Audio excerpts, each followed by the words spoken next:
make it with you if you'll. Okay. We're live now, so just to let you know. Okay. Good to know. Yeah, we're on everything.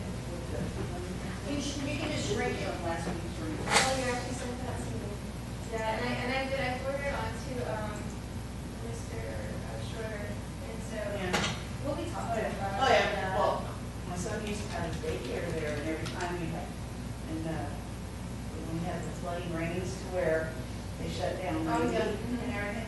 Oh, my God. Thank God we had a truck, because the water was halfway up the tires on the truck. Yeah.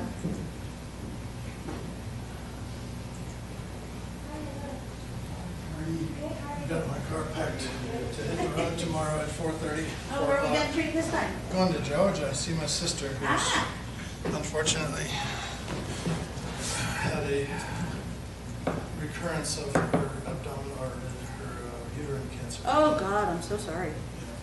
Yeah.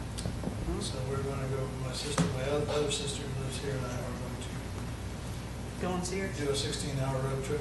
Go see her. Straight shot on 10? How are you, sir? Yeah, I know. Good. Good. Still waiting for results. Whereabouts in Georgia? And Suwannee, which is in Okay. northwest of Yep. Atlanta downtown. Yep. So No, been there, done that. she's doing better. Well, that's good. They're doing all kinds of strange things with her. She actually had gold encapsulated radioactive materials inserted directly into the tumors. Yeah. And Yeah, they then do that a lot now lately, too. Come hang out with you today. I've been busy today. I haven't stopped moving. I know that. And I'm telling these folks that I'm pulling out of here at 4 o'clock tomorrow morning to go to Georgia. Oh, nice. Hey, just so you know, they're not bulletproof, so I don't want anybody, hey chief, that's on. Not yet. Testing the guns.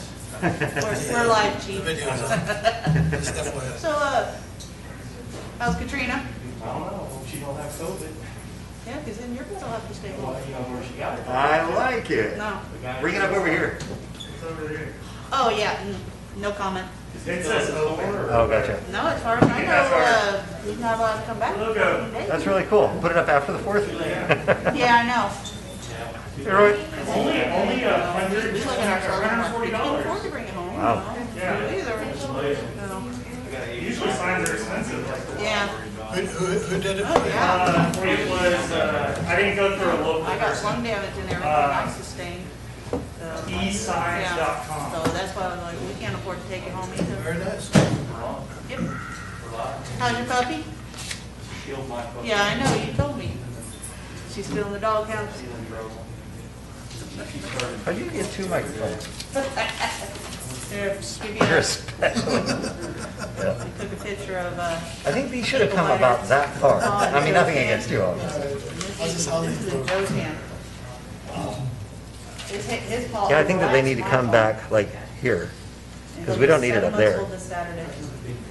They did a great job on this 82 though. pounds last week.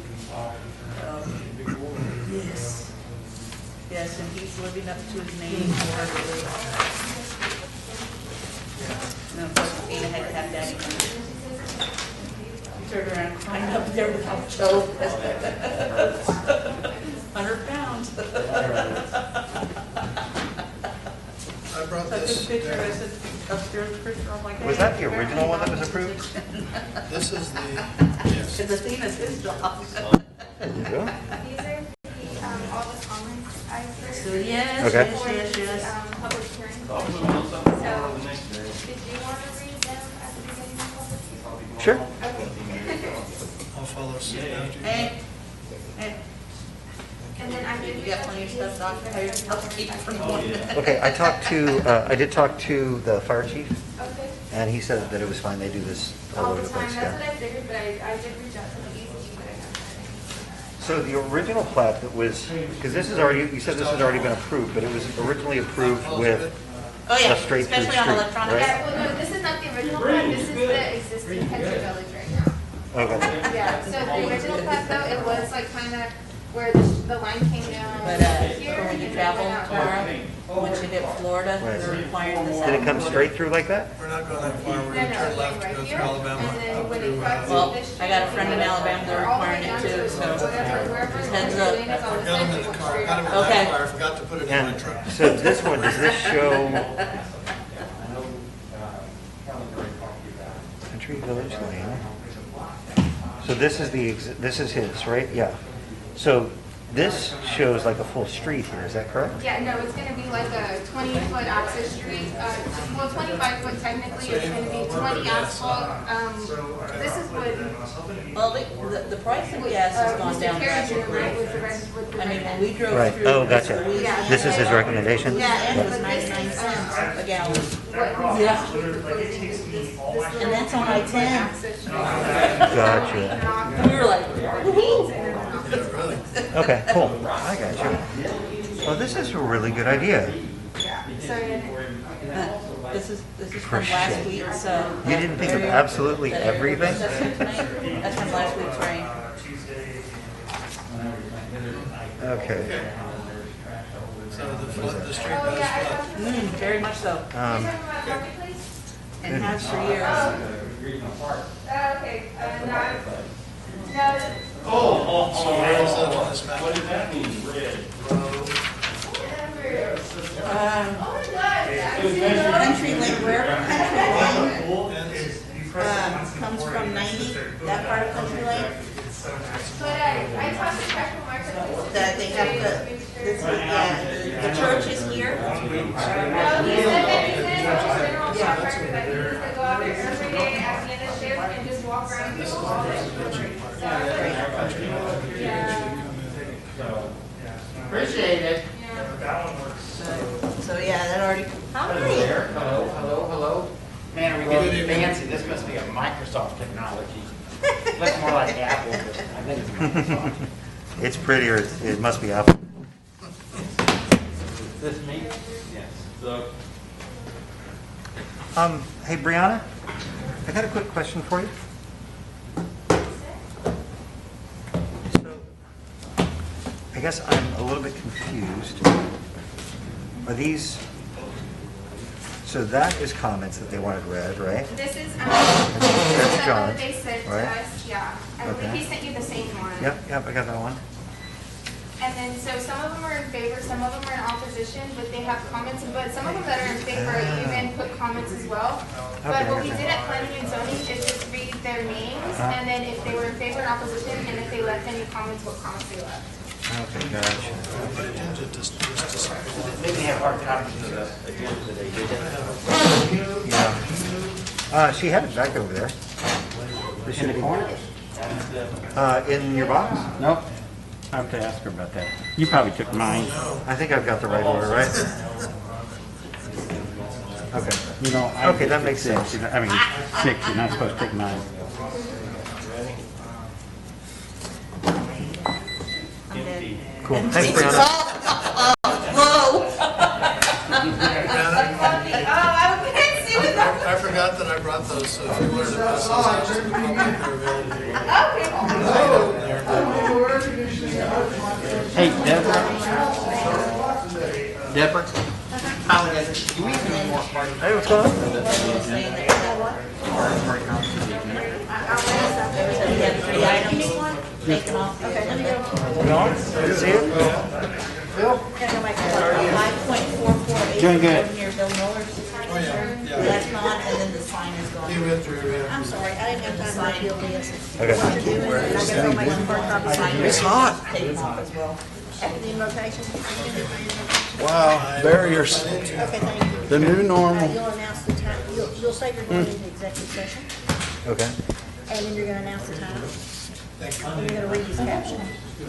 Okay. You're gonna read this whole caption. Okay. And then when you come back out, you're gonna come back out, you're gonna say, we're gonna reconvene in open session at such and such time. Okay. We kind of have it And 6 feet then, apart already. then move So I don't know on. if you want to sit in the front, right there. Then over here on Either the one, doesn't matter. Public hearing. Like, You remember what the You're gonna read passcode, public you remember what hearing. the passcode is Okay. in here? And then we're gonna say, we're gonna open this, the public hearing at whatever time it is. Okay, and then the public hearing, we've got these to read, And then are we allowing people on the phone to be able to say Of course, something? Okay, yeah, perfect. yeah. They can say something at citizens' comments, or they can wait for the public hearing. Okay. And then, So these I should probably, because these are all about the public hearing, I should probably wait until the public hearing for that, instead of citizens' oh, comments? yeah, yeah. Okay. And, sure. Okay. And then also, you'll close the public hearing, Mhm. and then, of course, the next one will be your discussion. Okay. Then you take action. All right, I gotta play the new card one time. Appreciate it. Not every time. And I'm gonna go make some hard copies of agendas right quick, and so I got 1 minute.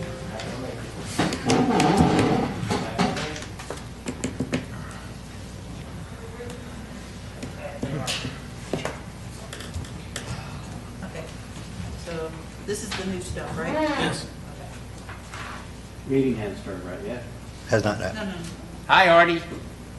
Oh, I need to give him a shout out. Hey, Arnie.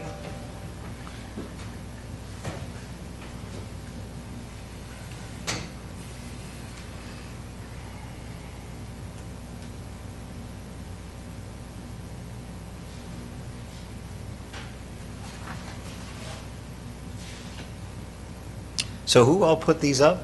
Was it you and David? Fred, And Fred? That was really cool. Thanks for doing that.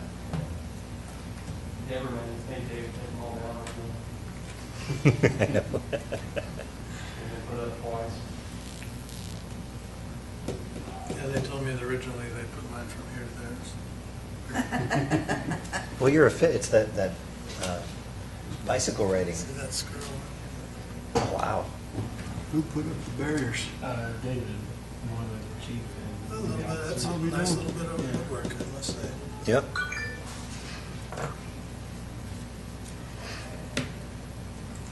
And I know the city called over to the True Value, and they're like, hold on. So they called, I was over at Vital, and they called, and they're like, hey, the city needs to know if you guys got any cheap plexiglass over there. Yes, we do.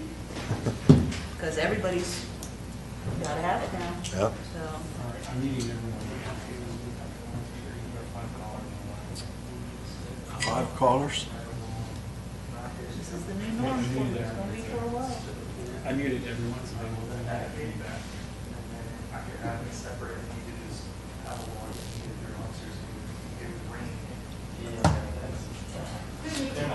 Hard copies. I do.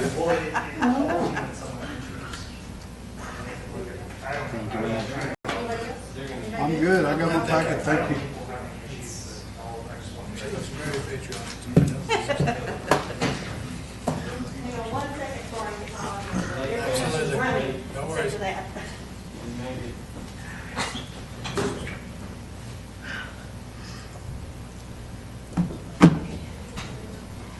Okay, All right, you ready? yes. All right, let's call this meeting to order at 5:03 PM. Roll call, everybody is here.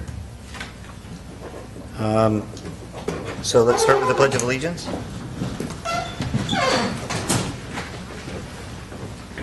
I pledge Allegiance to the flag of the United States of America and to the republic for which it stands, one nation, under God, indivisible, with liberty and justice for all. Honor the Texas flag. I pledge allegiance to thee, Texas, one state, under God, one and indivisible. Councilman Kerry, you're going to do the invocation? Yes, I will. Thank you. Please pray with me.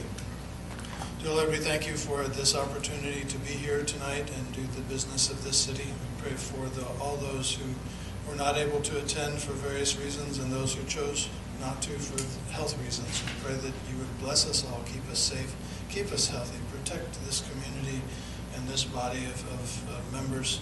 And we pray that you would help us to be focused and efficient and productive and conduct the business of this city in a businesslike and efficient manner. Please bless all those who are in attendance with us tonight, and I pray that we all get home safely this weekend and have a great, glorious, and healthy 4th of July. These things we pray in Jesus' name.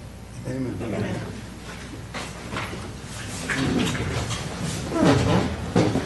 All right.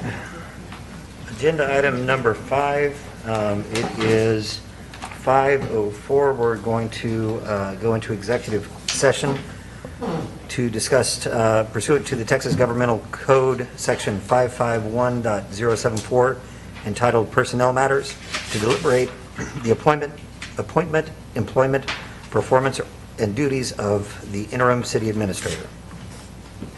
5:04. Ready? At what time, I'm sorry? 5:04. 5:04? Okay, thank you. File out in order.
It's up to each individual business whether or not you recommend. You can mandate masking or in your business, that's totally up to the business owner.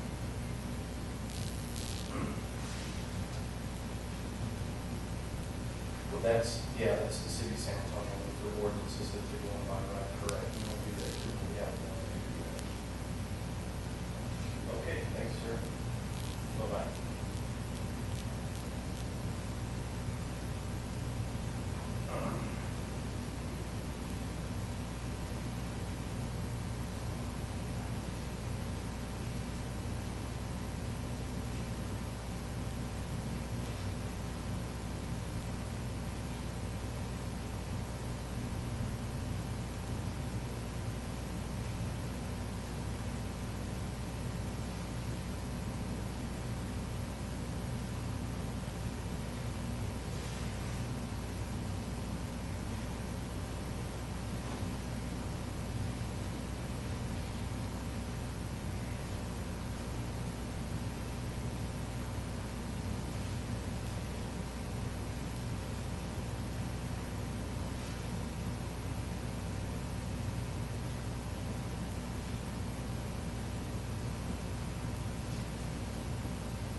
You go,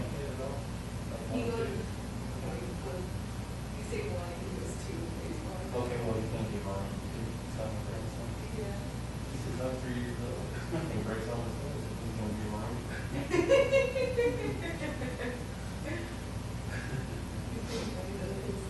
I don't know where you take it. Oh. So it goes off. And then I hear they hear the words. That's a good guy.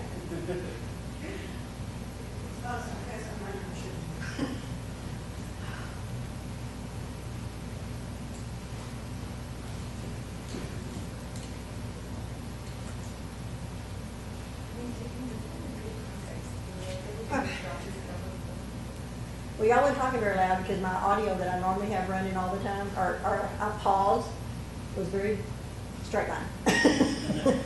Now, the live stream is still on. Got to run the callers. Pardon? How many callers? It's warm in here, y'all.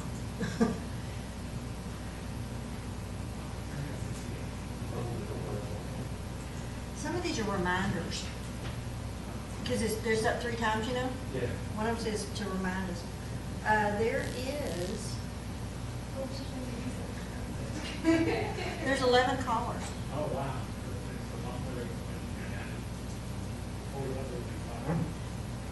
I feel it might be, Special country code. maybe, yeah. And then somebody be just listening, you know? I had a call from someone and said, you know, is this, you know, can the public come, or is it call-in only? And I said, it's call-in only. And so, I guess they may be listening. right before the meeting starts, we'll have to review them. You can have questions. Yeah, especially with the citizens' comments and stuff.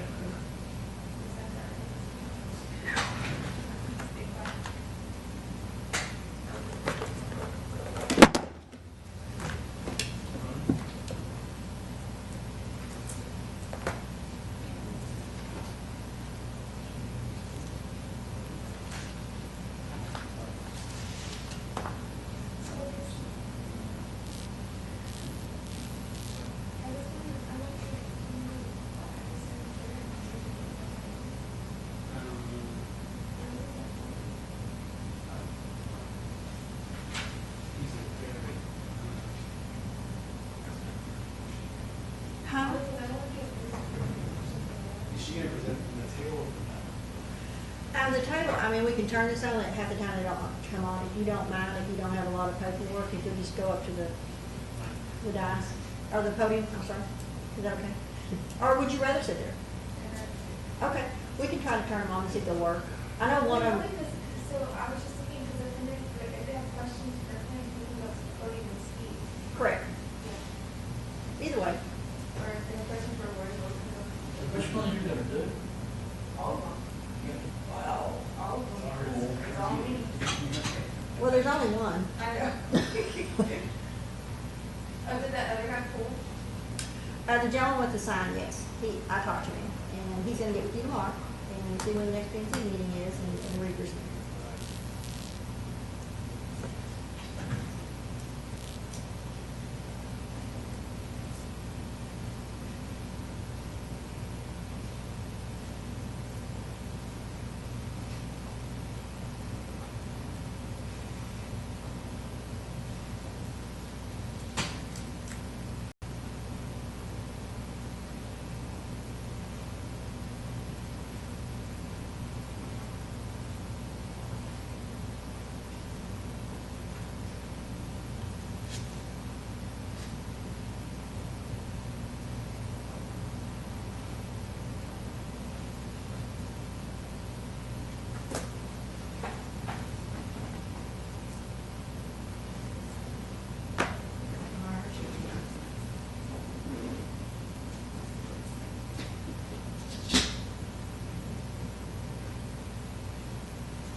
Got back, but I'm glad it's gonna be a short week. I feel like I've already worked 3 days in one.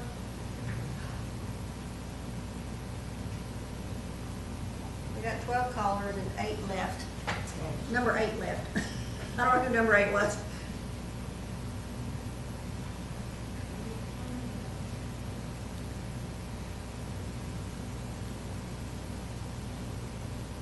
And they may come back. Kitchen kids.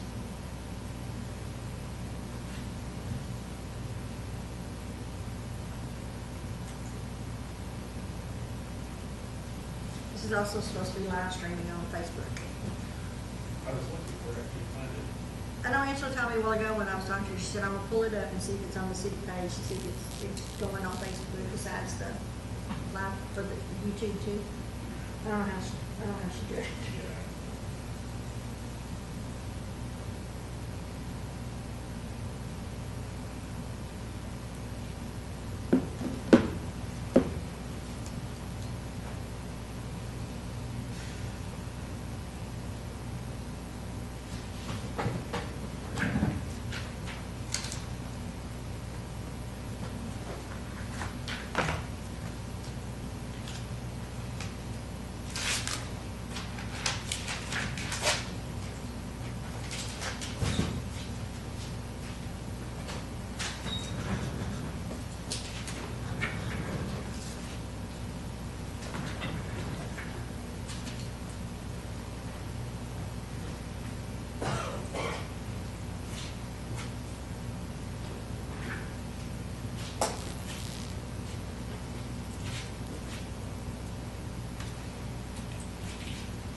Good work.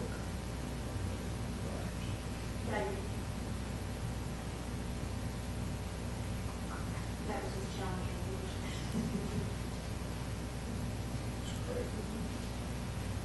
Remember the board. But he even find the, his man.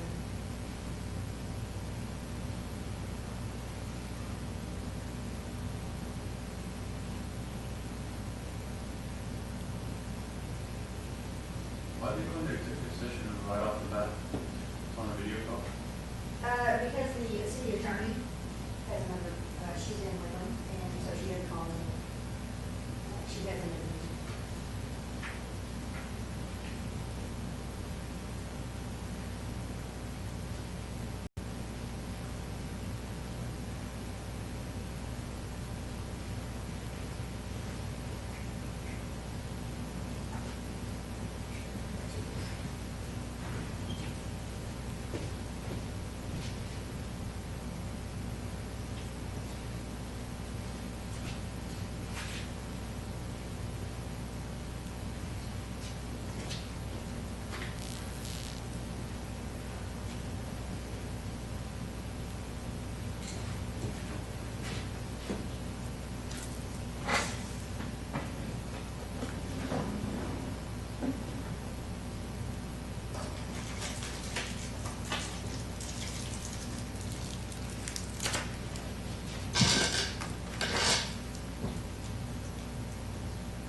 What did, was he couldn't hear it or something?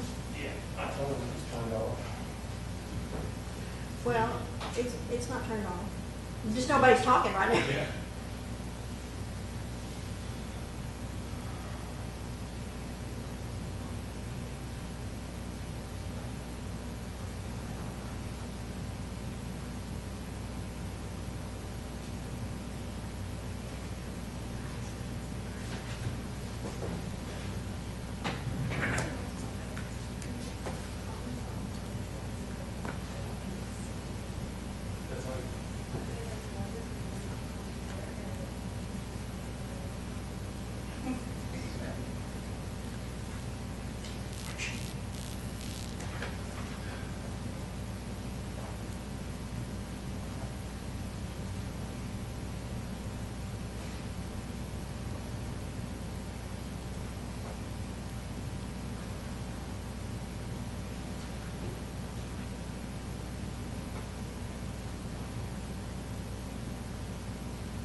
Not sure going straight into executive session was the best idea, but Pardon?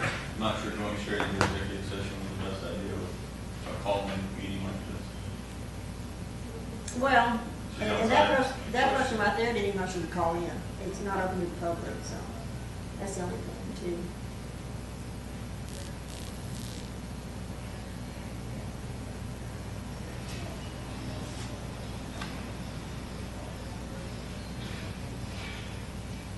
And if they saw the live stream, they may not have caught it if they went into executive session. If she just tuned into the live stream, she may not realize that they went into executive session either. They can't understand what you're saying, Deborah. Who? The people. Well, I'm not exactly talking into the microphone. Are they watching it live stream? No, they're sitting out in the parking lot listening to it on their phone. Okay. Any elevator music or something? So that- Nice lady in the silver car just came up. She can hear that right now. She's probably laughing if she didn't understand it. Well, I just thought maybe they didn't realize they went into executive session.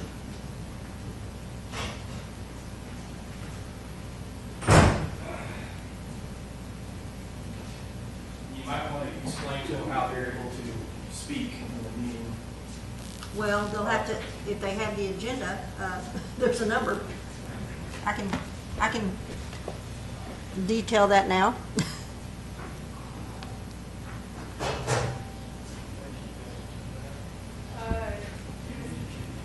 Kathy just said, he's saying we can hear you very well. Thank you.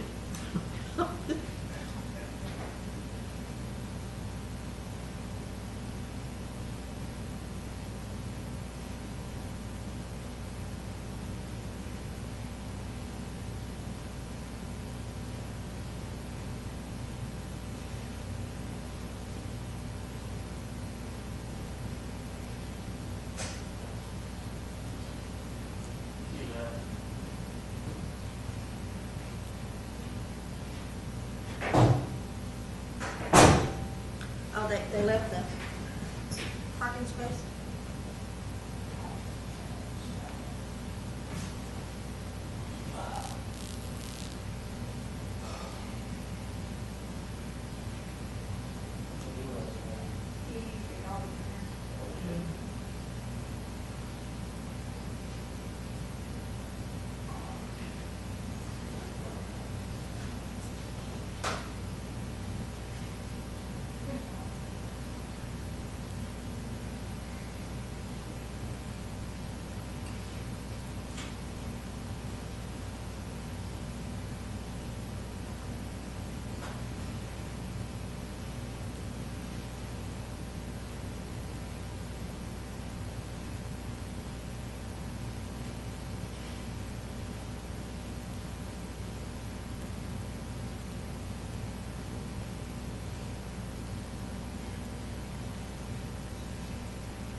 that, and then you give them like a couple of seconds.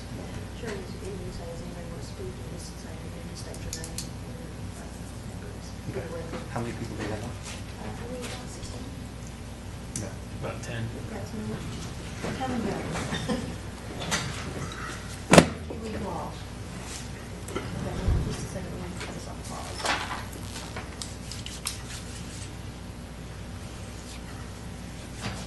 You're back in business. We're all good? Okay. All right. We are reconvening in open session at 5:33 PM. Okay. Number 7, consider possible action or give direction on caption items legally discussed in executive session. The determination of council at this point is to give direction to staff to reach back out to SDR and continue with the selection process. We want to thank Leroy for everything that he's done in this time, and would encourage you to also apply for that. So just appreciate everything that you've done. Sure. Thank you. You're welcome. Okay. Thanks. What did I miss? I think that was it. Everybody else? Okay, great. Thank you. All right. Item number 8, citizens' comments. So for those of you on the phone, please, if you are not going to speak during citizens' comments, please make sure that you mute your phones. There's going to be a lot of background noise. I do have some that we're going to be reading out loud. The ones that are pertaining to the subdivision, I'll read as a part of that discussion. But if there's anybody right now that wants to, so we'll open it up now to citizens' comments. And I'll have one to read to you in a minute. And Deborah will have one to read to you in a minute. Okay.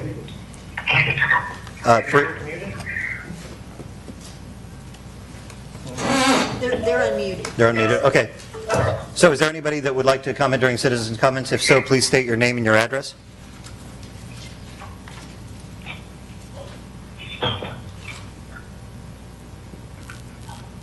All right. Okay, so let's go ahead and put them back on mute. And Deborah, you had one? Yes, sir. This was to be read at the, of course, July 23rd meeting, and we postponed it to today. Okay. It is from Jesse Byers, and he just wanted, let me make sure it's the right one, sorry. He requested this be read. He's at 110 Carm Street, and it says, "Member of Castroville City Council, you have a decision to make that will affect our city for years to come. The decision as to appointing a mayor, having an election for mayor, continuing as you now are with the mayor pro tem, acting in the place of the mayor. I believe that you should take some time," and it says in parentheses, "no longer than the next scheduled meeting, to reflect on your decision. This would give the current mayor pro tem, who I believe would make a very good mayor, time to assess if he believes he has the time to commit to city business. If you decide to appoint someone outside the council, look for someone with no agenda other than what is best for Castroville. Thank you," and Jesse Byers. Great. All right, thank you. That was very nice. All right. So then agenda item number 9. Oh, do we need to close that out? No. Okay, cool. All right, agenda number 9, consent agenda. The first one is minutes for June 9th, 2020, specially called council meeting.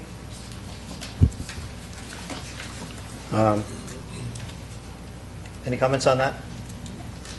Do I have a... No comments. Okay. Ask for a motion to approve? Or do we do both? We can do both. Okay, let's do them both. And then the other one is minutes for May 27th, 2020, Planning and Zoning Commission meeting.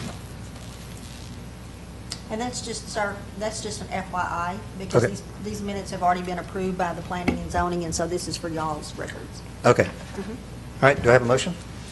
I move that we approve the consent agenda. Second?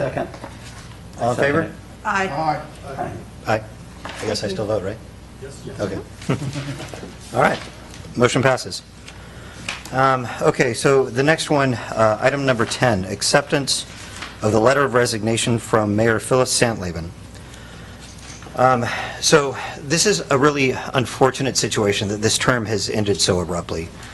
I'm disappointed that Mayor Santleben didn't realize how much this council supports her concerns and her ideals, and she summarily decided that there was no option other than quitting. I personally would like to thank her for her contributions to the city, on council for 2 years, as mayor for a half a term, and as a concerned citizen, very involved citizen ongoing. I sincerely hope that she'll continue to engage us as a citizen for positive change, to help us continue with a complete dedication to the people of Castroville, with transparency and open communication about the issues facing us and the resolutions to address them. I wanted to make sure that I actually wrote this down because I wanted to make sure that I address this properly. You know, this job, it's not easy. Sometimes it's not pretty, but it is essential. People sometimes forget that we live here too. Every decision that we make affects us as much as it affects every one of them, and I'm proud of everybody here, both staff and council, for advocating for the people of Castroville and sticking with their commitment to serving our community. So we do have a number of great challenges in front of us, and we've already felt the effects of urban sprawl, aging infrastructure, and many new challenges that will only continue to grow unless we're proactive in our approach. We can't fix all our problems overnight, but we can lay the foundations for the future by making well-informed, data-driven decisions and involve our friends and neighbors who live here in Castroville to ensure they have a voice in their own futures.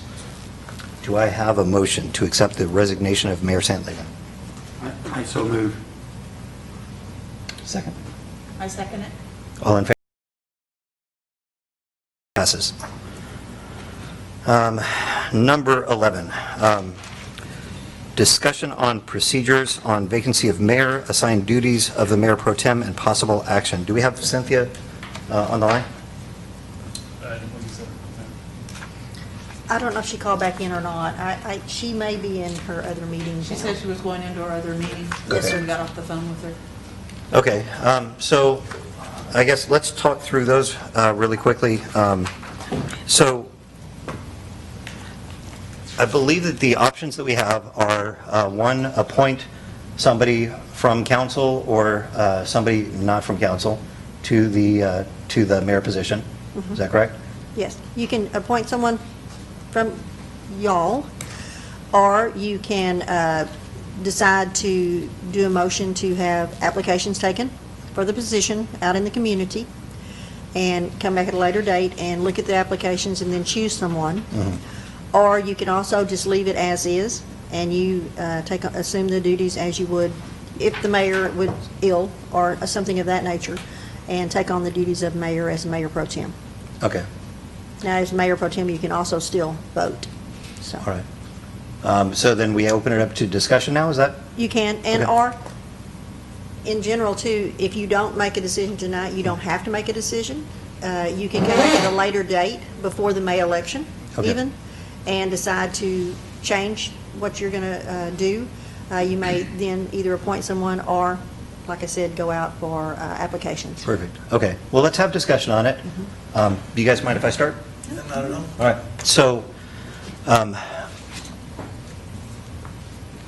trying to figure out the best way to address this. I think that the biggest thing is that we want to make sure that we stay, our biggest goal here is to make sure that we settle down, make slow, informed decisions. I honestly don't believe that we should make this decision tonight. I think that we should take until the next council meeting to take a look at it. I will tell you that whatever decision council makes, I will support it. That is, out of the three options, if you decide that you want to appoint somebody, I will absolutely stay on council and support that person. If you decide to appoint me, I will step up into the role. And if you decide to leave it status quo, I think, honestly, that's probably our safest option right now, because in that, if you want to have me stay on, because you get, part of it is a try before you buy, so if I do stuff wrong, you can still kick me out early. That's just, self-accountability. The other thing is that we've all gone through the proper election process, and the last thing that I would want is for somebody to have any inkling of malfeasance, any inkling of us, favoritism. I think that it's probably prudent for us to leave it the way that it is until the next election, unless you just absolutely hate me and want to tar and feather me. So, also, if, as an example, if you was to assume the role of mayor, then District 5 would be open. right, And as that position, you would have to turn around and run again for only that position in the next May election. Right. You would not be able to assume your position back in District 5. absolutely. So, and you may leave. I mean, you may not want to come back, but that would be the other option too, if you did assume that role. Right. All right, where do we start? Let's start with Todd this time. I don't really have any comments at this time. Huh? Part of me thinks that maybe we ought to just see if we got any interest in anybody being mayor, but I like the status quo right now.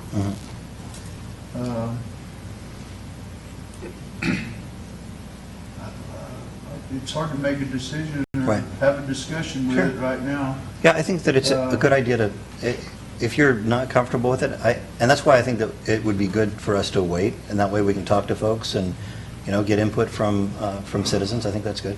Yeah, Okay, I agree. cool. Phil? In some respects, the citizens elected a mayor, and Phil has stepped aside. Kind of, I guess, just leaving it like it is makes a lot of sense. We handle our district, you're the mayor pro tem, you can take over those duties. But we're not going to step in and make a decision of who the mayor is ourselves. And we can do that. The next election's coming up extremely quick. And even if we appointed somebody, not at this meeting, but the next meeting, I think we're down to 7 months or something, maybe 8 months. So in reality, very quickly, the election would come up even before that. So I guess I'm kind of leaning to just continue as status quo now, let you assume the duties that you have, and we're not kind of second guessing the populace about who they want to be mayor. All right. We can discuss that further on. I feel Councilman the Carey? same, the fact that you've expressed a willingness to continue to serve in this situation. I think that we have to ride this horse for a little while before we talk about changing again. The opportunities to bring someone in may present itself in the next 60 to 90 days, and if your position changes, we have the ability to react. So I'm happy with the status quo, and we'll stay right here for a while, in my opinion. All right. Councilman? I agree with everybody else. I mean, reach out if there's somebody interested. That way we can look over like the next 60 days or something. Just glad it's But- you, not me. But yeah, I mean, like we talked about, we need to have that continuity, that stabilization. Right. Because the city is building and improving again, but we don't want to destabilize type things, so, yeah. Okay. As far as the election too, if I might say, January is when we take applications that will come up for District 1, 2, and the mayor. So, it's really a 6 short months. period of Yeah. time. And I think we can all work together. As far as looking at applications, y'all would need to probably make a motion to do that. And once you do that, I mean, that's pretty much set that you're going to appoint someone or choose from the applications that comes in. So, as of right now, you don't have to do anything right now. If you Okay. don't. I'm trying to settle in. Sounds good. Do we have a motion then? Do we want to What? table this? Do we want to, No, you don't want to table No it. action. we don't? You just Just leave it. no action? No action. Oh, that's easy. Okay. Yeah. All right, perfect. All right. Let's see. Okay, so the next one, what did we decide to do? So the discussion on possible action of funding request for support of graduating seniors from Chamber of Commerce. And you sent me an email, didn't you? I did. And I apologize, I did not print that out while ago. I did talk to Cindy today, Crystal today. I'm excuse so me. sorry. I Okay. just thought I of talked to that. Crystal, and she says that she's withdrawing it because this really occurred to something that started several months ago. It had to do with their thoughts of putting them on the polls. And, but at this time, she had said she was planning to let me make sure I got this right. She basically, she told me that, yes, she was not intending to pursue this. Okay. And if I can I comment on everything. So I think that we definitely need to align ourselves with Chamber of Commerce. I mean, we are connected. I mean, they're looking out for the businesses. We're looking out for the businesses. That's part of how we make our revenue, and we need to be able to support each other in that. So I fully support when Chamber brings stuff to us. I definitely think that it's prudent to partner with them on that. So then, so we're just removing that one then? Is that correct? Or do we We're need a skipping motion? it, yes. Skipping She okay. withdrew it, yes. All right. All right, so the next one, item number, I think I said, 13. So public hearing on a request for preliminary vacate and replat of Country Village Estates Phase 1, located at 123 Country Lane, Castroville, Texas. Okay, so, There are several people on the phone. I've just unmuted them, but I also... Okay, and they tried to speak during citizen comments, but they weren't able to be heard, okay, perfect. so they won't be heard. Okay, Could you announce the time for me? Oh. I'm sorry. the time is now 5:49 p.m. So we open it up to discussion for citizens? Yes, if they'd like to speak, and then they just need to, I need their name and address. Okay. Do we have And somebody on the others, phone? and the others that's on there, they may want to mute their phone until it's their turn because we're getting feedback. Okay.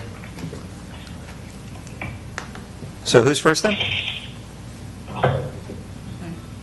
Do you have a name on there? Roxanne or the Groffs, are you on?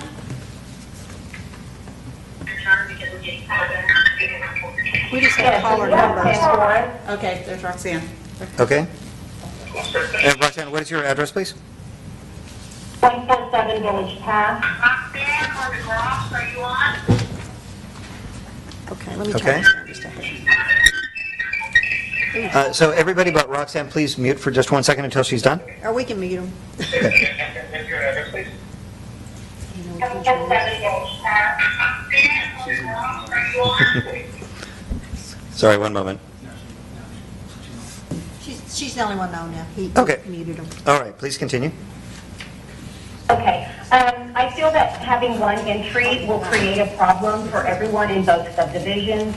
Country Lane, coming off of Highway 90, is a well-traveled street already and is in constant need of repair with potholes and low spots. If there are two entrances, then some of the traffic will exit the other way and help with traffic flow. People are cut through Country Village from 471, so I don't think that's going to increase. But with 86 homes going in back there, and let's face it, most homes are two-income homes, you're going to have 150 to 200 cars a day coming out of one entrance, going to one stop sign at my driveway, trying to get out of that subdivision. If you had two exits, it would make the traffic flow much better.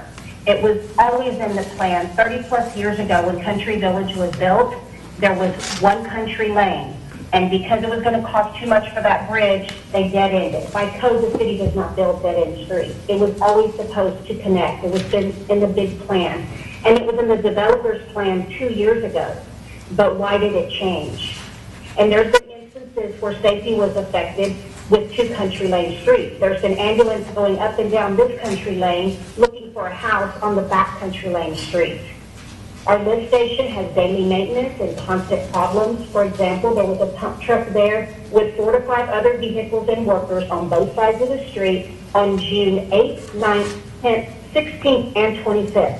The vehicles take up most of the road and block half the entrance. If you only have one entrance there, they're going to be blocking the only entrance. And can that lift station truly support more homes?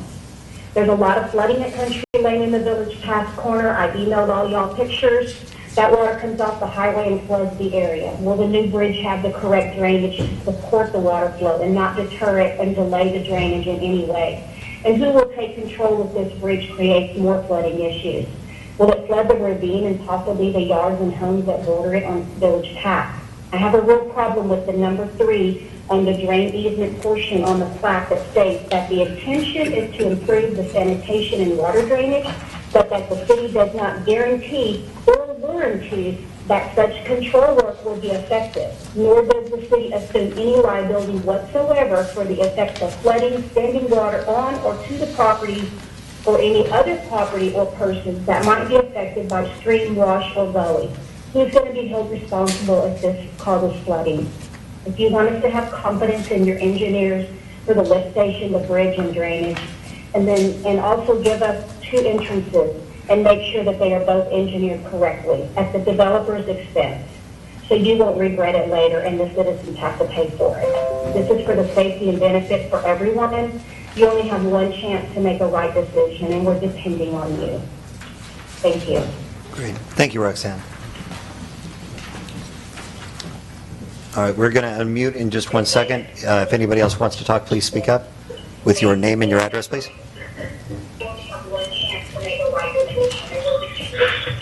Yes, this is Terry Grove. Okay, Terry, just 1 second. Let's get everybody else muted.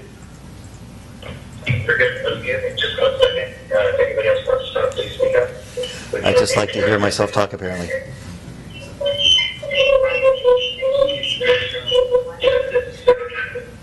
Okay, Terry, just 1 second. Let's get everybody else muted.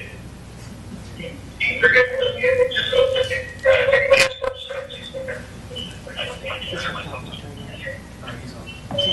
Okay, he's ready. All right. Mr. Brooke. All right, Mr. Grove, please.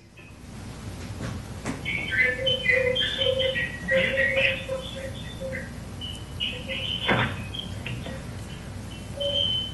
can go ahead. Mr. Grove, can you hear us?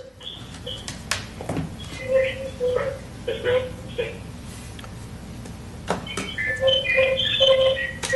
All right, let's do this. 1 second. Let's just mute that, and I will call him.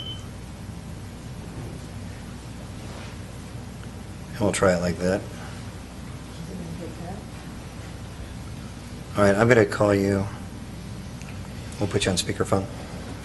You'll have to hold it up there for it to Yep. be able to record it. Okay, sorry about that. Hello? Yep, can you hear us okay?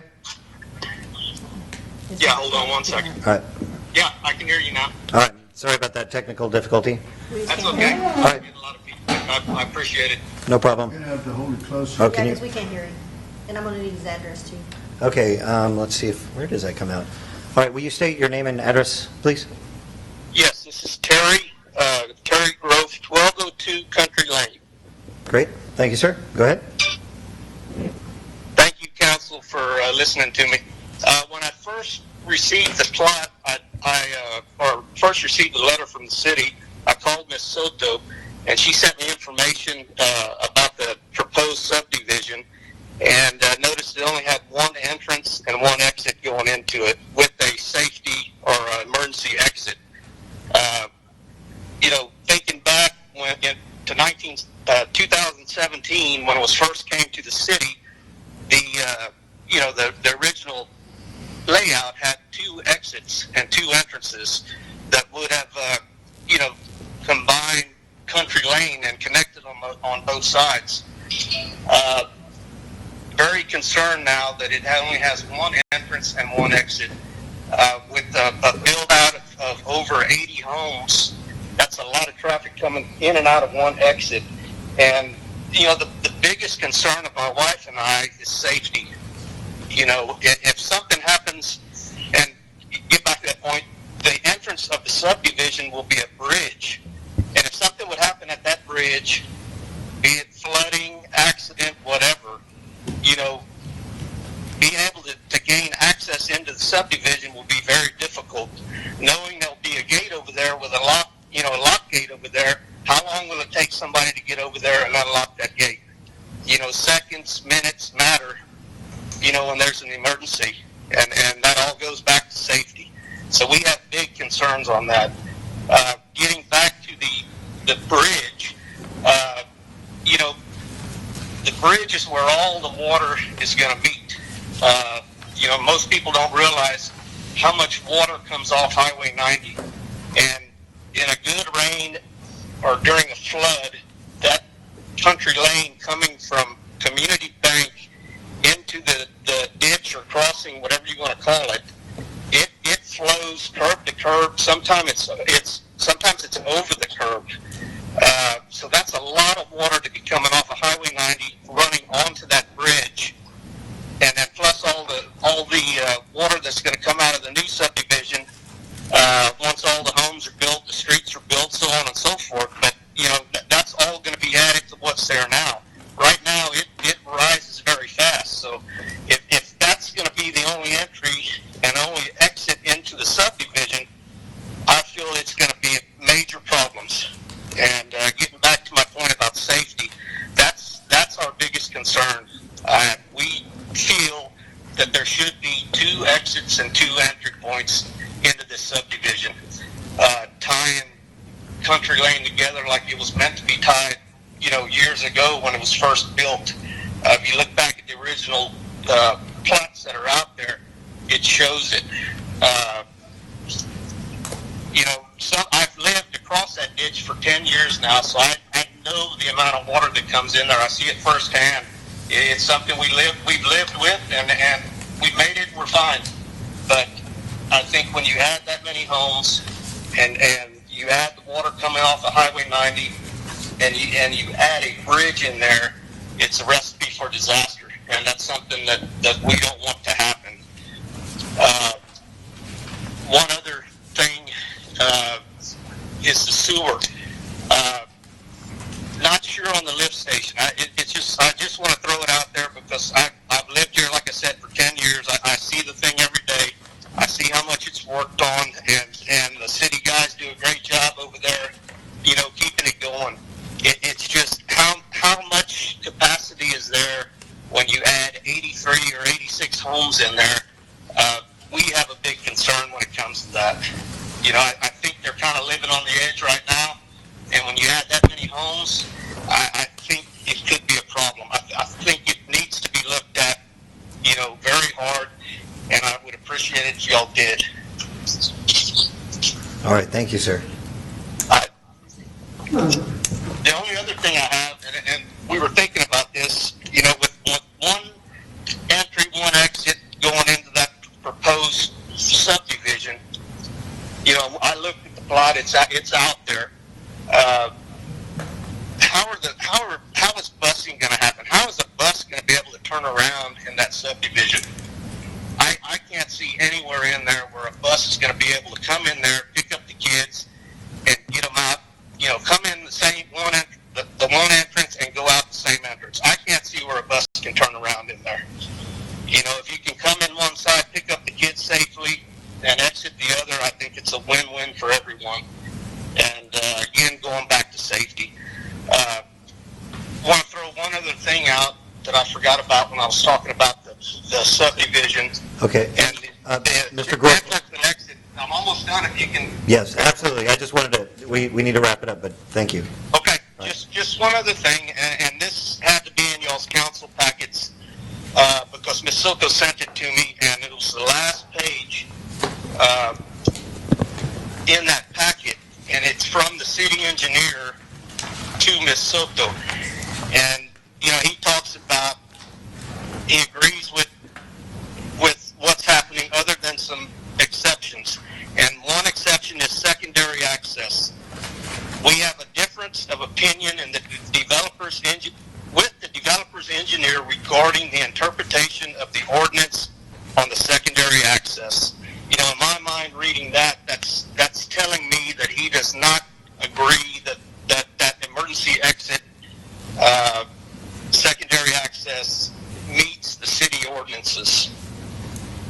I just want to put that out there so y'all can look at that. All right, perfect. Thank you very much. Appreciate the input. Thank you. Sure. Okay.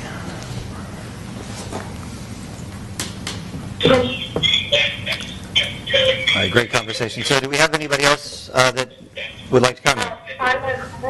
Carla Bennett. Okay, 1 second. Did you catch which one that was? Tell her to say her name again. Can you say your name again, please? Carla Minnick. Carla Minnick.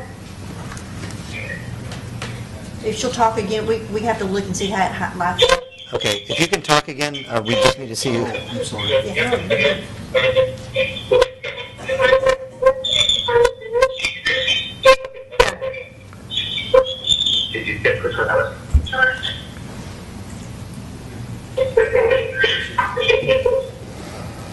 This feedback. Could you say your name one more time? I'm sorry, we're trying to make sure which caller you are.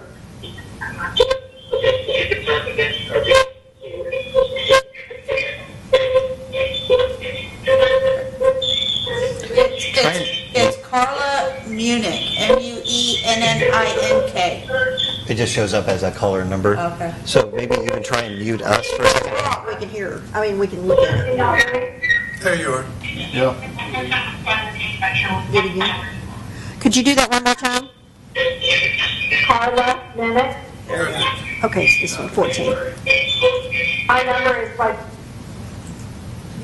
There we go. Okay, I I think think we we got have you. you now. Okay, Carla Nemec. I live at 123 Village Path. Can y'all hear me? Yes, ma'am. Okay. My family, we lived here on Village Path for 28 years when we built our home back in 1992. Our subdivision has always had 4 entrances into and out of this area. Over the last several years, we've watched the traffic in Castroville grow, and a lot of the traffic in our area has stemmed from Walmart and the related lights, specifically the light that we're talking about over at Community Bank. And as a result, a large number of the vehicles have cut through the subdivision going down Village Path to get to FM 471, and that allows them to avoid the traffic right there through town. When we add this subdivision adjacent to our existing neighborhood, and with the 86 homes that everybody, or 86 homes, I'm sorry, I work for Bank, the 86 homes that we're adding, the idea of adding that subdivision and the number of homes to the existing neighborhood that it's only going to have one exit or entrance, it seems a little short-sighted at this point. I think the unintended result for all those new homeowners is going to create an additional 3 exits or entrances by traveling down Village Path. That makes no sense considering the option is there. It already exists over there at Country Lane to go ahead and just make that second exit, direct that traffic right out to 471, which is what a lot of people want to do. I think after several years, if they build this subdivision with one exit, the studies are going to reflect that it's needed and required. And unfortunately, at that point in time, it's going to cost the taxpayers of the city to fix that entrance and make it a permanent exit or entrance, which right now, I think we have the opportunity to pass that on to the builder or the developer and let them pay those costs instead of the future taxpayers. So I know there's a lot of reasons that are slapping us in the face that we need to have the 2 entrances. Obviously, we've already talked about Country Lane intended to be one road when they first built the subdivision years ago. I think the best decision for the taxpayers is to require that 2 entrances at this time. So I thank you for listening to me. Great, thank you. Thanks, Carl. Appreciate your input.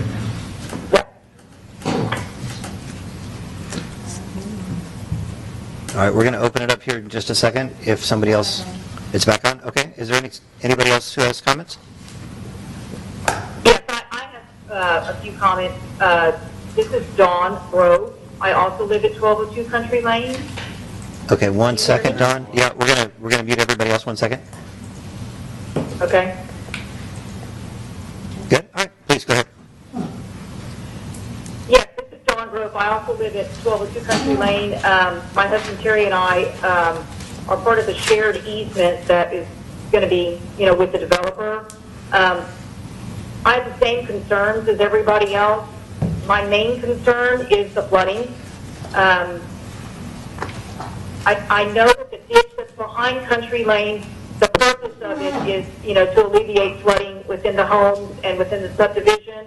However, the water does not come through that ditch. It comes off of Highway 90 at a pretty furious rate if it has rained, or even for, 20, 30 minutes. There have been a few instances where I am not even able to get out of my own home, or I have to park my car in the Methodist Church parking lot, and my husband has to come pick me up in his truck so that I am able to get home if it has rained during the day. So my concern is not so much the building of the homes. We're fine with the building of the homes and the subdivision. We just want to make sure that that bridge is really looked at closely, that the water is really studied so that, you know, the building of a bridge does not cause further flooding around the area. You know, Ms. Ford's driveway is right there up against the street. She's got water sometimes that's almost in her driveway, and that is without a bridge, possibly impeding the progress of the water flow.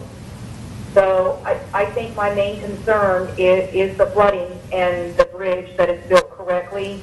I really urge, you know, the engineers to work together to try to make sure that that's built correctly for everybody involved. You know, the Methodist Church is right there.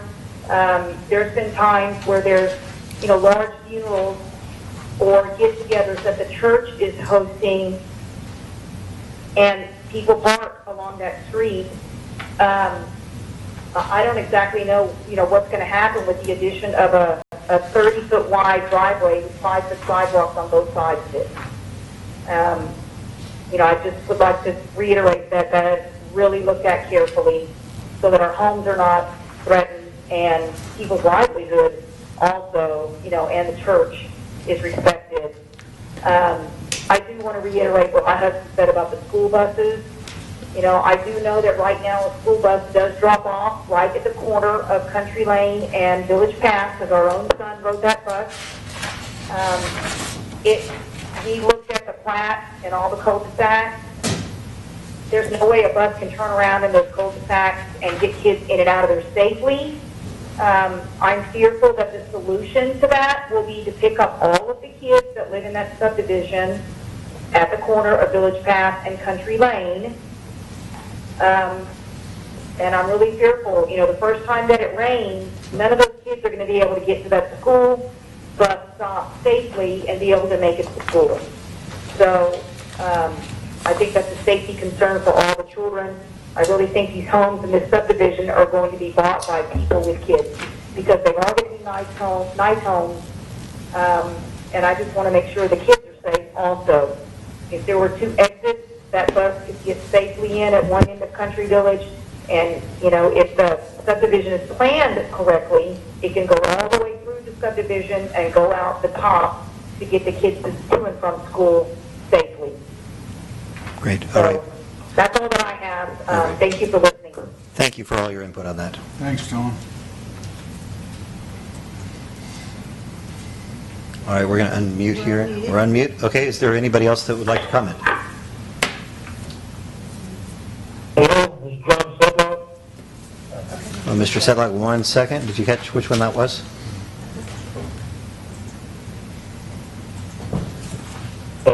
Yes, it's going to be just 1 second. Okay. And, if I can just remind, we definitely want to hear you. We have a limited amount of time, so please try and keep comments to about 3 minutes. If you need to go a little bit over, that's fine, but just please keep an awareness of the time. All right. We'll state his name again. And if you'll state your name again and your address. My name is John Sedlock. I live at 121 Village Path. I have a few concerns with the subdivision that's proposed. Normally, when a subdivision goes in the San Antonio area, I don't know your process, but there's usually an independent community impact assessment done. So the impact assessment would be rolled up into the cost of the lots eventually, and it would cover various things, and including any identified negative or adverse impacts on the surrounding communities. So they would go over things and look into traffic routing, storm drainage, sewage system, capacities, number of development entrances, expected increase in road deterioration due to the increased traffic, electrical system capabilities, needed improvements, and safety issues. Also, another impact assessment might be an environmental impact assessment that would also be an independent, where the citizens would not and/or the city need to pay for it. And I don't really think it's a good idea to have a developer supply his own recommendation for an engineer that's going to supply his assessment. So there's various things other than that. The infrastructure that's supplied or expected to support the new housing area should be a standalone. It shouldn't be piggybacking on top of an older subdivision that's already been in place for many years, and the infrastructure system here with us is not necessarily capable of supporting all the new building that's going to go on there. The infrastructure has deteriorated and needs to be maintained or improved just to handle what we have. This stress is put on all of the utilities that would be supplied.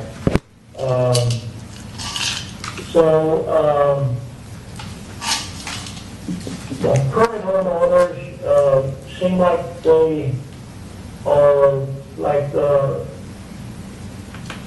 not quite being supported entirely by the city.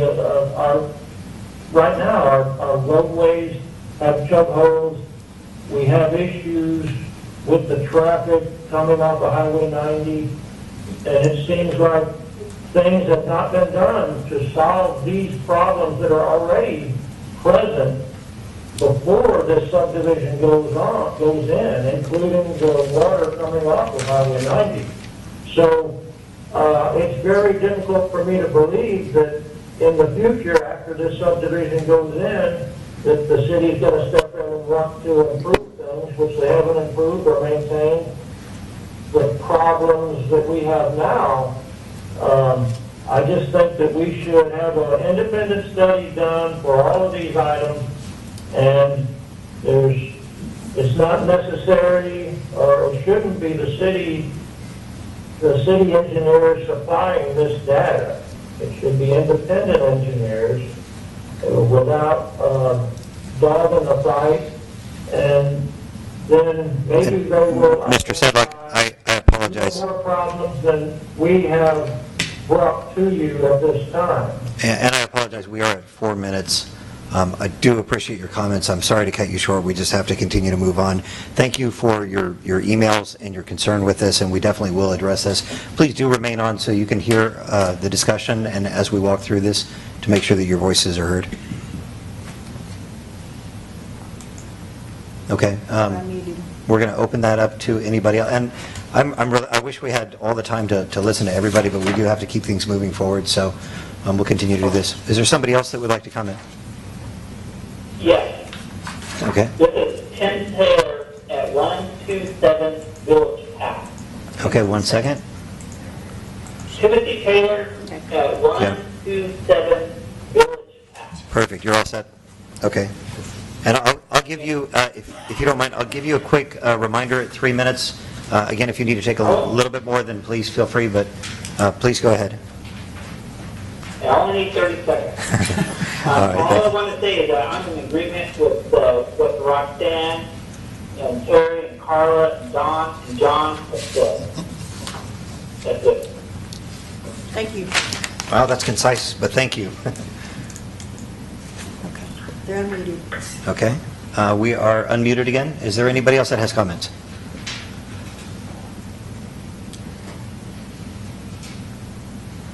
I think that's a no. Let's leave them unmuted for just a second. I do have a couple of other ones that I'd like to read that we got in from some other folks. Is that appropriate right now? Sure. Okay. So Robbie, I'm going to butcher this name. Is it Klecker? Perfect. So this is from the public hearing notice. Robbie's from 114 Country Lane is in opposition, and the reason is increase in traffic through Country Village subdivision, concerns about added strains on Castroville utilities, various concerns over drainage issues. Make sure that's it. Okay. You may have to remind them to mute their phones, Okay. because we hear them. Perfect. Is there anybody else that wanted to comment? I want to give everybody a second off of mute. Well, they can mute your phone and Right. listen. Okay. Well, let's go ahead and mute. If you've already spoken with somebody and you need to text us and remind us, I just wanted to give you a second, so we're going to go ahead and put everybody on mute again. All right. So I have another one here from Bruce and Laura Reed, 102 Harvest Moon, and it simply states that they are in favor.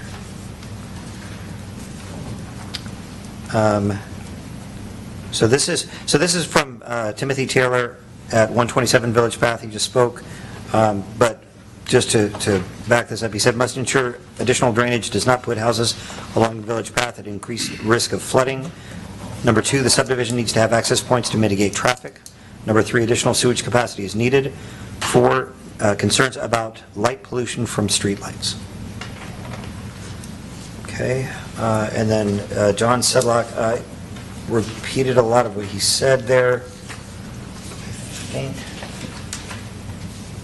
I'm in disarray. I think that's all I have. Did anybody else have comments that they need to read from anybody?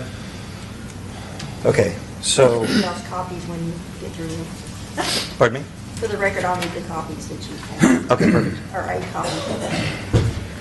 All right, so then we open it up to item number 15, discussion and appropriate action. Well, we have to close the Oh, public hearing. sorry, close the public hearing. I still get to play the new card? 6:19. Thank you. Okay, so then, discussion and appropriate action on a variance request for, oh, sorry, Preliminary cut. I'm on the next one. Number 14. Yes. Discussion and take appropriate action on request for preliminary vacate and replat of Country Village Estates Phase 1 located at 123 Country Lane, Castroville, Texas. Okay, let's open it up for discussion then. Brianna Soto. Hi, good evening, guys. So, Country Village is coming to y'all for approval of the preliminary plat. The engineer and surveyor is BGE Incorporated, and this is Aaron Newman. The property owner is Jack Oakmore of CV Country Lane LLC. It's approximately 20.356 acres, and it is immediately northeast of the existing Castroville's Country Village. The current zoning is residential and ETJ because it's partially in the city limits and partially not in the city limits. And when it comes completely into the city limits, then it will be all residential. Okay, so let's see here. So the first piece of paper that you have is the Planning and Zoning Commission action. They did approve as presented with consideration for a secondary street for access and comments on drainage concerns and sewer capacity to be addressed in the final plat submittal. So that's what the Planning and Zoning recommended for y'all for approval. If you go to this page, which is the second page of your slideshow, this is just to show the layout of where this subdivision will be. It's going to be in 2 phases, and right now we are only discussing phase 1 of the subdivision. 2 stages? 2 stages, 2 phases, yes, sir. How many stages, how many lots in phase 1? 54, I believe. 53.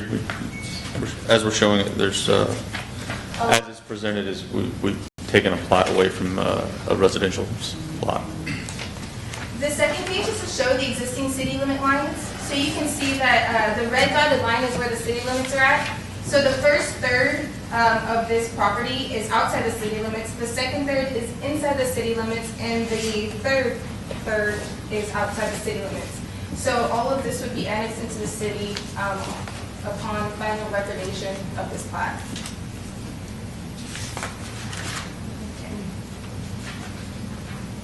This next page is just to show the layout of where it will be located within the area. You can see that it's supposed to connect to Country Lane that comes off of 90, and then it kind of stems upwards and goes out towards the existing Country Village as it is right now. So city staff recommends that city council approve the preliminary plat of Country Village Estates Phase 1 with the condition that any comments be addressed in the final plat submittal.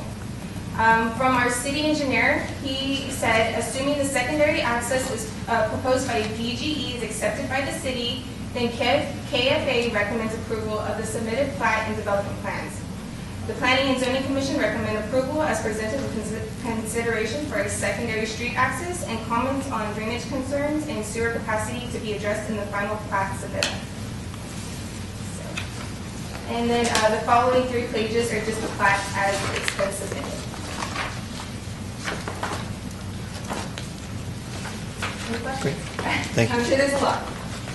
And this is Aaron Newman, he'll be able to answer some of these questions as well. He's the engineer. The developer, Jeff, is right there. And then we also have, I believe, our city engineer, Mike Persine, should be on the phone. I can text him real quick to make sure he's on. And then Roy is here to answer any questions regarding utilities if they're above my head. Okay. Let's take a moment and unmute and see if he is on. Okay. All right. Mike said he's on the phone. Okay, will you speak up so we can figure out who you are? Yeah, everybody, this is Mike Persine. All right, 1 second. Yeah, can you hear me okay? Yes. Yep. Yes, sir. All right. All right, great, thank you. We just had to get you unmuted. All right, discussion. I'm a retired Air Force medic. Egress is a big thing. No matter if you're a medic, you're a police officer, you're ambulance, fire, egress is a big thing. One entry in and out, I'm sorry, no. I can't, not even the lockbox thingy, no. You gotta have two ways in. That's the best common sense thing for the safety of the people that live there, as well as the safety of the first responders. Tornado could hit, take out the entrance, how are they gonna get back there? Always best to have a secondary entrance. That lockbox thingy, I'm sorry, I can't support it all. My son used to go to the daycare that's right there, where Roxanne Forrest and all them live. It floods all the time, and I've lived here 15 years. So you got to have something solid to address this drainage thing. A bridge, you're taking out vegetation, so that means the water's going to flow even more. I mean, it's no joke. And I've seen the trucks that they're talking about that go to the lift station to take out the huge clumps of stuff that has been clogging it up. That's going to block a single entrance into a neighborhood. Once again, egress, safety of the people. And then the buses, yeah, I mean, there's no way a bus is going to be able to turn around in all these cul-de-sacs. That doesn't pass the common sense test. So all that has to be redone and rethought out before I can even say yes to it. We got to do this smartly. That way, when we do accept this and it's done, we've got a completed project that was done correctly. Great, thank you. Councilman Carey? Good evening, Ed. The last time I should say, I attended the planning and zoning meeting where this was presented, and the discussion led to the decision to not put the extension of Country Lane in from the west was based on drainage threat of flooding. That's what was discussed. I took it upon myself to look at the topography of the area, look at the drainage feature that surrounds the southern boundary of the proposed subdivision. And there's a copy of it here on the counter in front of me. But I don't see the drainage threat in the opening of Country Lane from the west. And that was the only real argument I heard for that design. So, Can I respond to that? yeah. So it wasn't a drainage concern with extending Country Village to the west. It was a drainage concern that the design that was presented by another engineer was accepting all the water into the streets. There was no way to there's no underground storm drain system. And because of the topography in the area, we could not get the street capacity, the street size large enough to carry that flow down to the drainage ditch that's in the back of the existing country village. Okay. The city-owned drainage that's there is very shallow, and we couldn't get enough daylight to discharge a pipe to it. So because of that, we redesigned it, and we're actually bringing in fill material, fill up the roads. We're going to carry, as you can see on the plat, there's drainage ditches between the lots Right. to carry water between the lots into the existing channel and out. And I want to correct the record here. This has been engineered. It's been about a year-and-a-half long process where we've gone through many iterations with your city engineer, who is on the phone and has approved these plans as they stand now. There is an issue or a discrepancy with the way we read the code related to the secondary entrance. But these plans have been reviewed by your engineer and approved. I heard that argument was used, the drainage argument was used for the reason why Country Lane was not attached from the west. No, and I'm a local, so I can say this.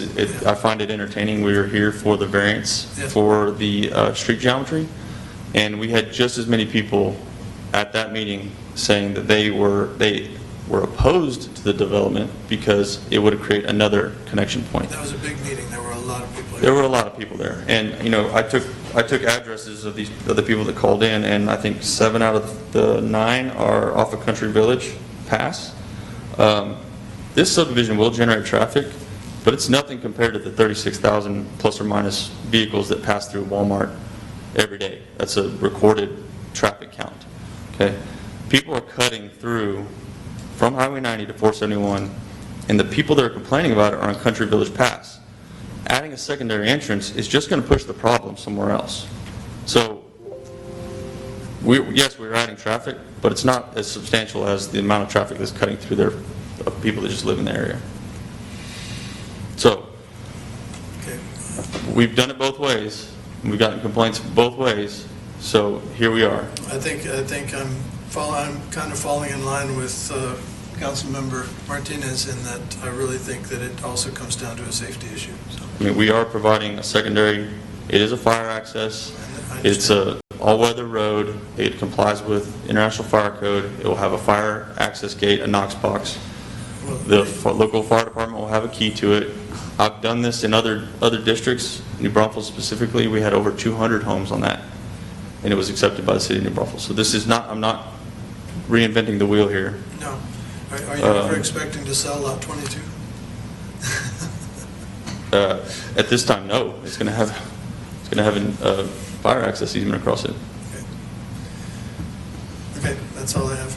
Briggs Ranch, which is right down the street, that's a 800-unit apartment complex, has one entrance with a secondary fire access. Okay. Councilman Key? Your Honor, 2 questions, one for you. All they're asking for tonight is the variance on the lot size. Nope. No, not for tonight. We That was did last time. meeting. Okay, but we don't have to grant them of the whole layout tonight, with the Yes. exception of, or are we, is tonight the night that we have to, that they have to ask us and we are directing them this secondary entrance? Yes or no? So this, yes, this is the approval for the preliminary plat. In order to be accepted by the city, it still has to go through final plat approval. So any conditions or any recommendations or any things that you tell them they have to do within reason, they would have to provide at the time of the submittal of the final plat. Okay. So we might, it sounds like the one issue, and Aaron, the reason you all are blocking it off, what is the reason you want to block it off? The reason is we had to bring in fill material. We're bringing in fill to fill that cul-de-sac. And so the geometry of that, we'd have to dive down, and there's not sufficient grade in that location to get, because the existing channel is shallow, to put in a drainage infrastructure to get under that road. So we'd have to put in a low water crossing, which doesn't solve the problem of an unflooded access. So the solution to it is provide an all-weather emergency access that will not be used unless it's a emergency vehicle. So it is a drainage issue that Paul had mentioned that you all had talked about it. Not because of a flow issue, per se to the amount of water, it's the amount, it's the design constraints of getting over or under that water, if that makes sense.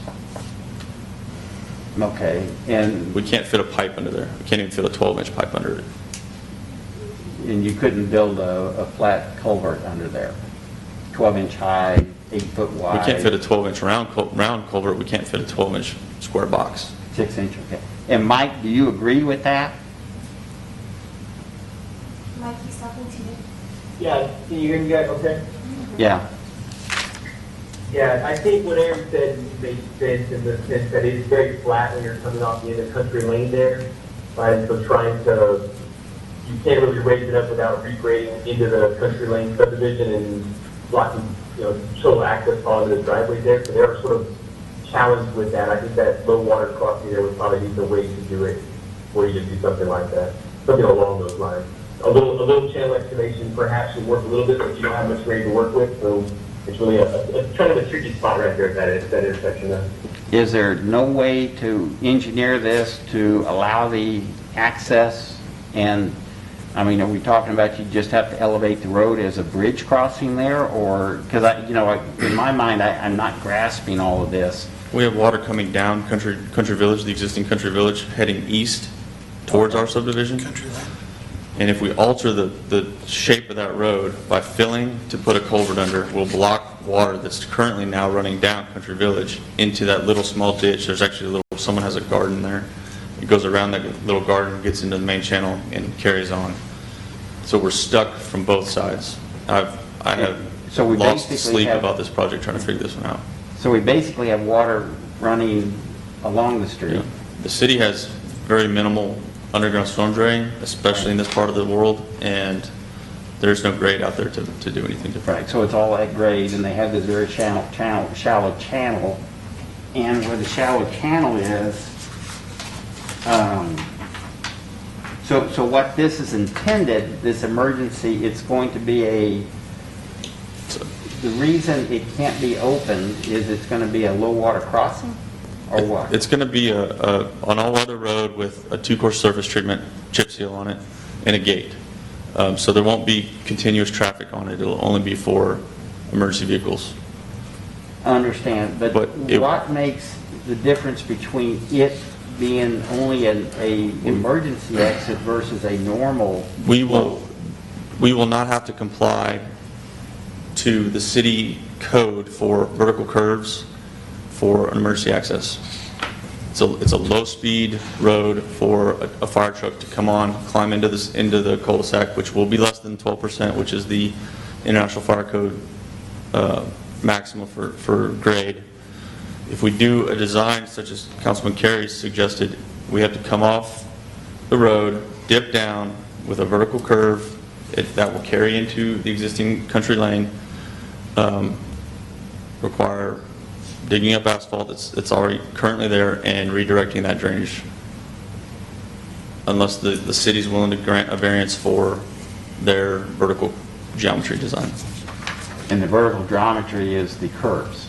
It's the vertical curves that we're required to follow per AASHTO. We actually came to council and got a variance because I think the vertical curve requirements that we were having to follow were equivalent to a 55-mile-an-hour road, if I remember correctly, and this is a 35-mile-an-hour road, and even with a 35-mile-an-hour road, we would not be able to get it to work on that.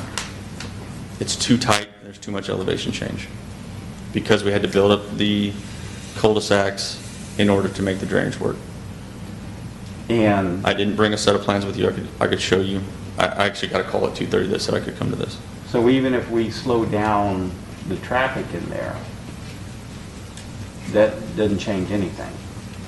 You guys would have to grant a variance to Mr. Upmore to allow us to design that portion of the road to a speed less than 30 miles an hour.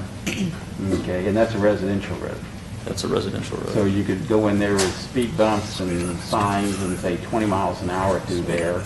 I can tell you, I mean, I was a high school kid growing up in here. It doesn't matter what you put in front of me. I was going to hit the speed. So Well, you put speed bumps down there and they tend to But- slow them down. Once again, that's coming back to you guys for another variance request on this subdivision to make this particular part of it work. Right.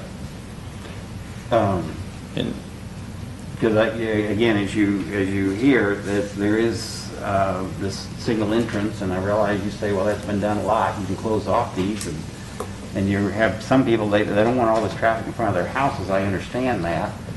So it can be designed with other changes.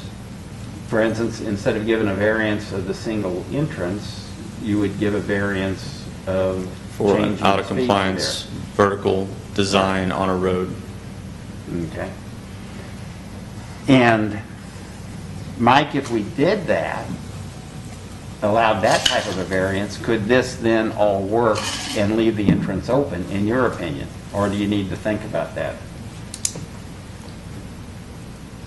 I think what you were just talking about was if there was some kind of variance that lowered the speed or something to allow, that we're talking about. I think even if you did all that, I think you have to think about it. I think it would, you probably fill in with some kind of unusual crossing there just because there's a lot going on in a very short amount of space, right at that channel crossing. I think at one time, one of your earlier land plans had the connection there. I think it had sawtooth curves to let water flow through. It was sort of like a low water crossing area. Do I have that? Do I remember that correctly? Yes, you do, but we were coming off of the existing country village, dipping down 6 inches to let the water go over, and then staying flat as we climbed that hill, which allowed us to meet all the vertical geometry. This will not be that case. Yeah, the land plan was different on that one. The country lane up there, country village, continued to the east there. Yeah, I think there's lots of things that can be done, but I think it's sort of like switching a balloon. There will be some different things that have to be softened to do it. And I don't know, I mean, we might have to think about it some more, but I'm declaring the speeds lower. I mean, it can kind of work, but if nobody's following them, I don't know if it really changed a lot. Just one of those, you don't control people, so it's always kind of figured better to design them into it rather than trying to force it out, you know, by edict. Okay. You're going to have, as people approach that cul-de-sac from coming from the east or from the west headed east, with the design that I have in mind, it's going to be a very abrupt, you go over this little low water crossing to get water through there. It's going to be a very abrupt change of geometry. You're going to come up to the cul-de-sac. It's going to be another abrupt change and then a right-hand turn. So it's a potato. I mean, I presented what I felt was the best option for this particular piece of property at the time. Yeah, and I understand that. I think you've already heard from two of the council members that don't like this idea. So then you look at, okay, well, if they're going to vote against it, then is there another alternate that leaves that open but can still be engineered some way to get that where it's usable? And I guess you're saying, no, there's other things you can do, but I guess I'm trying to, come up with a solution here. But that's. Can I interject real quick? I don't want to interrupt you. Do you mind if I maybe throw something out? Yeah, I'm finished, so you can go on. Okay, cool. Yeah, I didn't want to. Well, can I throw out something really quickly? Do you mind? Go ahead. Okay. So, you talk about the abrupt change. I think that's not a really terrible idea if you think about one of the things that we want to do is discourage people from driving through here, coming off of 471, and we just don't want a thoroughfare for them to get through, and I think that's part of the reason that there was pushback before. So I think that if we did it with proper signage and made it so, if you look, I was just looking up speed bump, recommended speed bump, miles per hour is, I think it's 2 to 10. So I think that if we slow that down and say very specifically there's a speed bump, abrupt change, as long as it fits within that speed bump, the vertical change, and have a low water crossing there, I think that it effectively creates a slowdown for people that are trying to cut through from 471. So a speed bump and a... Not a speed bump. I'm saying that the vertical change of a speed bump would be similar to, you're saying that you can't do this at 55, you can't do this at 35. If this is and we even post 5 mile per hour abrupt change, low water crossing. Speed limit's 25. Speed limit's 25, they're already coming up to that. We posted so that it can pass a 10 mile an hour or a 5 mile an hour. They have to slow down, and then as long as you fit that to a 5 to 10 mile an hour thing, we just post the sign for that. It gives you a secondary exit. And I don't think that emergency vehicles are going to be going through there. They're going to be coming up from Highway 90 up into the subdivision, but I think this accomplishes both. It slows down traffic, it allows the water to pass through, and I don't disagree with you, but all this discussion is centering around all these streets are going to be dedicated to the public. Yeah. So the city of Castro is going to be maintaining this. They're going to be fielding these complaints for a rather unique geometry on Yeah. the street. So, can I chime in real quick? yes, please. Okay, so what you just presented, I think at that point it wouldn't meet the ordinance because the way it's making the secondary access is because it's meant for emergency vehicle usage. So when you drop it down to, that would be 2 entrances and exits for the people, but it's not, it is meant for the people, but it's more meant for emergency services. So if they couldn't get over that or up onto that, then you're kind of defeating the purpose. Okay. If So, that makes, does that and- make sense? And I did speak with the fire chief. He said Yes. there's really not, I asked him, would you be going through that? And he said, no. I mean, we'd be coming up Highway 90 unless there's a fire right there. They'd be going around. So We have the chief of police here. He might be able to comment we're on that. fighting about all this, but you just admitted that he's going to come up off of Highway 90 anyway. Hold on one second. I said we might, depending on what the situation was. Would that cause an issue for you if we created a situation like that where it was a tantamount to a speed bump? Yeah. That'd be good. Would you get through quicker using the lockbox? No, that would slow us down. Right. So I think either way, you're slowed down, right? You slow down for that as long as it's not going to damage people's cars and you do it at that. And, you know, really, we're in a really weird situation. We have people that are living there that are, we're not going to make everybody happy, but I think that we've got to find some kind of solution. We don't want to make it exorbitantly expensive for the builder. We want to be, you know, friendly to that, but we can't burden the existing populace with it.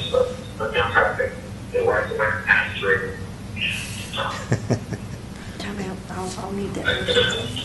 There we go. Right. Have a new call. So what I'm hearing is that so far the recommendation is that you would like us to, We're still discussing. okay. Yeah, But this isn't, the please way don't this take it is- as a recommendation. The way I'm this just is throwing that headed out. is that you're going to request me as the engineer to design, submit, and sign a seal, a set of plans that is out of compliance with the ordinance, and going to have to come back to you guys to get at least one, probably more than one, variance, and also generate another round of reviews for both drainage and street design and utility design by your city engineer, which is all a delay and a cost to my client, and a liability for me to accept this sign and seal. My turn? Yes, please. Sorry to interrupt. The person who lives in the neighborhood. Yep. Yeah, how about that? Yeah, I disagree with you, Aaron, that it won't alleviate some traffic on Village Path if you have another entrance or exit over there. You heard my constituents, those are all my constituents in that neighborhood. They have all the same concerns I have. How many total houses are we supposed to be putting in? This phase is 50, as shown, 53, No, but both phases, 80-ish. 80-ish? I didn't say it would alleviate, it's just going to push the problem off of Country Village or Village Pass. It's still going to come down past the bank. It's still going to go down past on Country Village headed to 471. I disagree. I mean, we can look, it's okay to disagree, but I disagree with you there. I think it would take some of that traffic off of Village Path. I really do. Sewer capacity. It will take it off Village. It will take it off Village Pass, but it's still going to go to the 2 points on the main point everyone uses on 471 and the main point everyone uses off of Highway 90.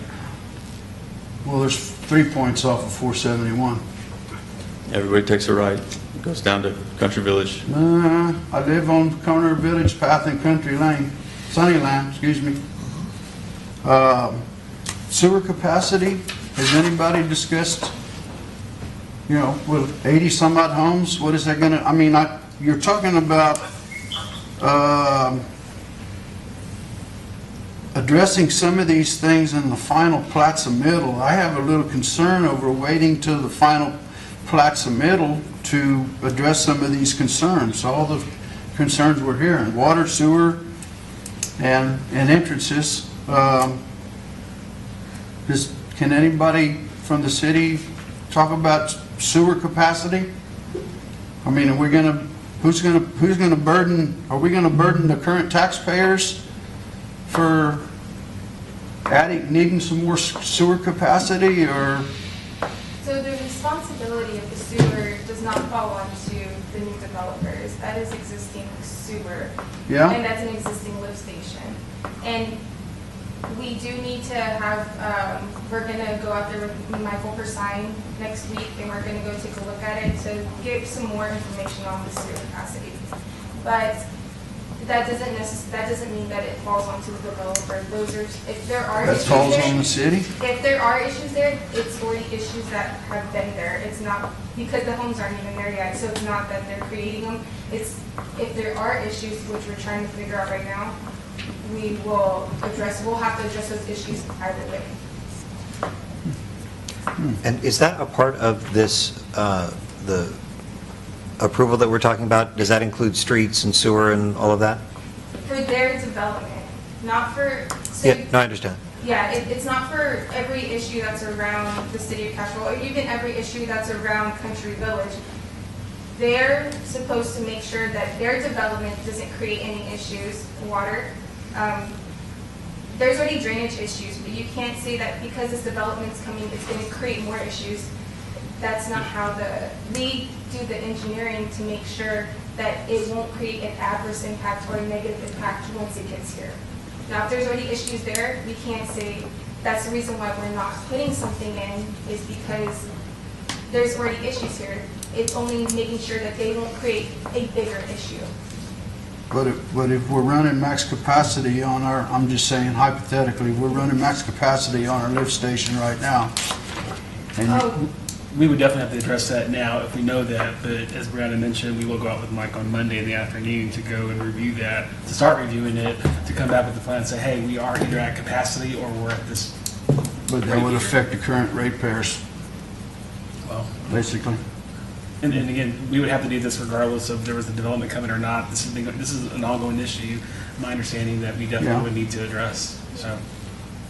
How many acres is that property again? I know it's been mentioned. 20.3236 or something? Does it come with any water rights when you do something like that?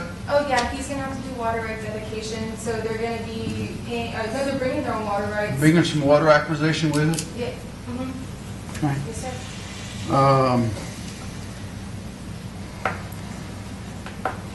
I guess the only concern I have is waiting till the final plats of middle. I think we need to iron out some of these issues now. Street access, secondary street access, I guess is one of the biggest concerns we're hearing. Some of the folks have drainage concerns. My concern is really not drainage. I've seen the drainage in the neighborhood, and sometimes it's running curb to curb and on village path. But it handles it really well. I don't know what an additional 80 homes and rooftops and streets is going to do to that, but it's on the other side of that drainage ditch, which I feel, I'm not an engineer, but it looks like it does a good job to me. There is a lot of water that comes all the way down Country Lane from Highway 90, actually all the way from probably about Grove Oil Company coming. It actually runs back that direction, unfortunately. So, but it looks like we have a little trouble with the bore ditches along Highway 90 standing in water and getting water off in front of Tinka Taco, and that's, I guess, a TxDOT issue more than a city issue. I don't know, but I have a lot of the same concerns, Aaron, that everybody else has. And I think that our duty here is both to the citizens and to the builder. I don't want to string him along. I mean, I want to make sure that we are decisive here. There are definitely some issues. There are definitely some concerns. We need to address those and give him very clear instructions instead of, well, what about this and what about that? I think that we should come up with a final, let's do this, make sure that this is the last time. He's still got another development after this, pretty small compared, but I want to make sure that we get this set for him so that he doesn't have to keep on coming back. We can't be blockers to this, and we don't want to unnecessarily cause people time, money issues, but I don't feel like we can overlook some of the things that we have here. So if we can accomplish that, that's really what I'd like to do here, is give him good, solid direction. If we need to look at options, we can do that. I think that we can put out some suggestions, but I wouldn't have a problem with getting it to a point where you are, even if there's a little bit of compromise found here, I think that we should get to the place where we can give you the ability to move forward. Well, what I'd like to request is, if that's the direction the council would like to see us take this, is that you guys give me permission at this meeting to perform that, instead of coming back and requesting variances for all of that. So And that's exactly the direction that I'm going. I think that we need to give you very specific, as long as it fits within these parameters, then it would be approved if we can do that. And if it falls outside of that, then that's where you would have to. So if we can get to that point before midnight, now if we can get to that point, I think that we can call this a success. So I would ask that you guys give me the ability, or in this motion, to design a secondary entrance that meets International Fire Code for grades, vertical grades, and a low water crossing that meets Mike Persine's blessing Okay. for drainage. All right, we'll get that exact wording from you in just a second, if that's all right? All right. Councilman King? Yeah, Todd, if the city has to improve that lift station, their connect fees, which are $6,000? Yeah, whichever the impact fees, those actually go towards improvements Okay. for Right. that system. So it's not like they're not paying anything, that's what the impact fees are there for. So that's, on 90 homes, that's about, over $500,000. So that would go towards improving those if it needs to be done. So it's not like the actual individuals who are buying the lots are the ones that are going to be paying those Paying fees for to that, come right. in. And that, as you said, Mike Persine and everybody will be looking at those, make sure we can handle it and what goes. Aaron, I guess what you're saying is, you were just saying permission to give you to design where this would be a thoroughfare for all vehicles, or it would be just an emergency access? No, I mean, if a fire truck can get up a grade, a passenger car can get up a grade. Okay. Absolutely. So it would not have the lockable fence? No, It'd be an no. open thing? But it's not going to meet your ordinance for vertical geometry based on the constraints that we're under. And we can make that exception here, correct? Does it have to go to planning and zoning Well, first? see, I think that's like I don't know, to be honest, but that would probably be an attorney question, but I know she's on the other call, because that's why you have planning and zoning there, so they can hear all of these things and make recommendations and be involved. But I understand wanting to take that part out, so it's not taking this process a really long time, but I'm just not sure if that's the best way. I really don't know. Okay. I can't answer to that. Point well taken. Okay. Does this have to go back to planning and zoning anyway for the final? For final The plan. final it does. Okay. Yes. So can we set it up that where we make a motion contingent on planning and zoning's approval, that, For the final portion of this? yeah, and that way it still goes through them, but we say as long as it meets within these parameters, again, it's empowering them to do their jobs, and if there's something that we've missed, they can cover that with the city engineer. Yeah. And we can check with legal counsel also. Okay. As far as, The only thing that I see there being a hiccup is the variance part of it, because we don't know what variance would be asking for, or what, I don't know. I don't know. that would be a little bit. So you had said two stipulations. One, it meets with International Fire Code for the fire trucks to come across. What was the other one? Getting the low water crossing in, it's it's going to play a factor in the geometry of the road. Darren? I guess planning and zoning, here it says, Planning and Zoning Commission recommended approval as presented with consideration for a secondary street for access and comments on drainage concerning, so they're asking for the same thing we're asking, it would appear, based on that recommendation. Yes, and I do believe that for the considerations on certain things, but I don't think that it's for variances, because variances have like a different process. There's findings of facts that you're supposed to go through, but if you're in your motion, I don't know if you say, well, we're not going to go through that process or make them go, I don't know how that works. Well, this is obviously a special situation. Yes, This sure. this has got physical constraints that call for Yes. a special application of our powers and our abilities as a city, and even as our boards would have to consider it. So it does sound like the board was asking us if we would go along with this, and I'm leaning towards a second street there myself. So, and I think that we can assure you that if we make you go through that design process one more time, we will support it, even if planning and zoning does not. Can you get that in writing? Okay. Being recorded. Wouldn't it go back to planning and zoning first? It will for final plat approval. Not till final plat approval? Correct. So to Aaron's point, I think that, as long as it meets with the International Fire Code and you can get a fire truck over it, if you can get a fire truck over it, you can get a city bus over it, it's going to slow everybody down, and it'll keep that influx of traffic from coming through. That's one of my biggest concerns when it comes to traffic, is just making it really easy for people to come down 471 north or south and cut through there. So I think that's a bad idea, but putting this in, I think, encourages that extra slowdown. I don't think it's a bad thing at all.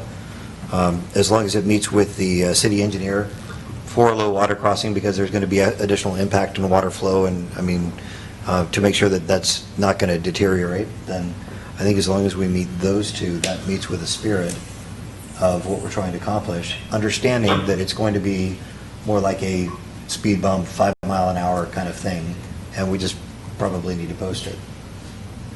And then the other do you mind if I move on? Go ahead. Okay, cool. So some of the other questions that I had really quickly, one is, so with street construction, this is a part of this as well, the actual street construction? Okay, so with the street construction, what I heard was 8 inches of compactable base, but I thought that we changed, when I was on planning and zoning, I thought we changed it to an engineer. We have a geotech report with a pavement section on it, yeah. Okay, so. If I said 8 inches, I misspoke. The emergency access was going to be 10 inches of base. No, I saw 10 inches of base on that portion of it, but the streets themselves, they are engineered with. We have a signed and sealed geotech report, and I don't have that number memorized, Okay. but that was the stipulation, if I remember correctly, was that Yeah. if you provide that, you can go with the recommendation of a geotech. Okay. So that was a concern, because I thought I heard 8 inches. And then on flooding, so have we done a hydrology study on this?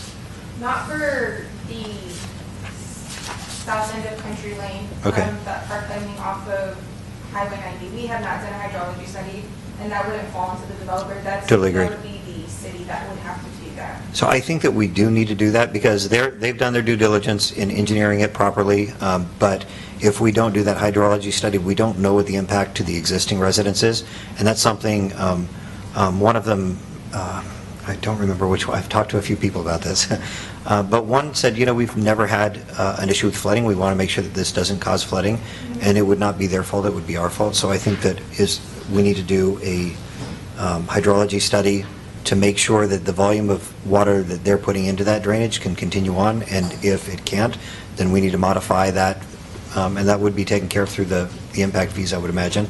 Then we need to modify that to make sure that we're not flooding out existing residents or the new residents, or the church, or anybody else. Would that include the design of the bridge? Yeah, we're accepting the water from down Country Lane. It's going over the road Yeah. and then off the top of the bridge with a sawtooth curb. How wide is the bridge, Aaron? Do you know offhand? how wide? Yeah, I mean, is it as wide as 36. the current road there, curb to curb? Absolutely, curb to curb, it's the same. It's Okay. just, it'll be sawtooth curb over the top of the bridge, flow over concrete, Yeah, and then over the top of the head wall, so, straight into the ditch. would that be something Mr. Groff would be utilizing as well? Absolutely. He'll be able to get out. Huh? He'll be able to get out. Yeah, Don will be able to get out when it's raining. So I believe that would go, the design from that bridge would go into the hydrology study. They take that into consideration and make sure that it continues to move. Because I think the actual blocker is as you go east toward Walmart, and I think that's where we would have the issue. So we would have to deal with something like that. So that's, again, not something I think we should ask. I mean, we can't ask of them. That's something that we need to do. So, and I'm trying to kind of make a hit list here. If I could make a suggestion, since I Please. have studied this, and that channel that goes behind Walmart, is that you're very quickly going to have a large, well, at least he's promised a very quick development coming in behind Walmart. Yep. And he has the ability to deepen, there's a flat creek that comes up and back behind Walmart. That's the issue right now, is that it's so flat through there. So if I had a suggestion to the city engineer, Mike, which he and I have had this conversation, and city council, is to encourage Mr. Collins to increase that drainage capacity in there as part of his, it'll benefit him as well. Okay. And I missed another part. There's a piece of this that is not currently in the city, and we are talking about annexation for that portion of it? When we get the plot recorded. Okay, cool. And then we have the low water crossing, slow down traffic, I like that. Sewer capacity, we do have to do the sewer capacity, and that, you said that you're doing that next week. The water rights is a part of this as well? It comes in with The final? property. Okay. And so you're actually bringing the acre feet of water, not funds for it? Okay, cool. Water acquisition. Yeah. And then as long as the street, as long as the low water crossing meets international fire code and the city engineer approves the low water crossing for construction, I think those are our main things. We absolutely don't want you to fix all the problems of the city, although it'd be nice if you ever feel like it, you can do that, but we're not trying to burden you with that. Won't you do that? It's a Yeah. long meeting.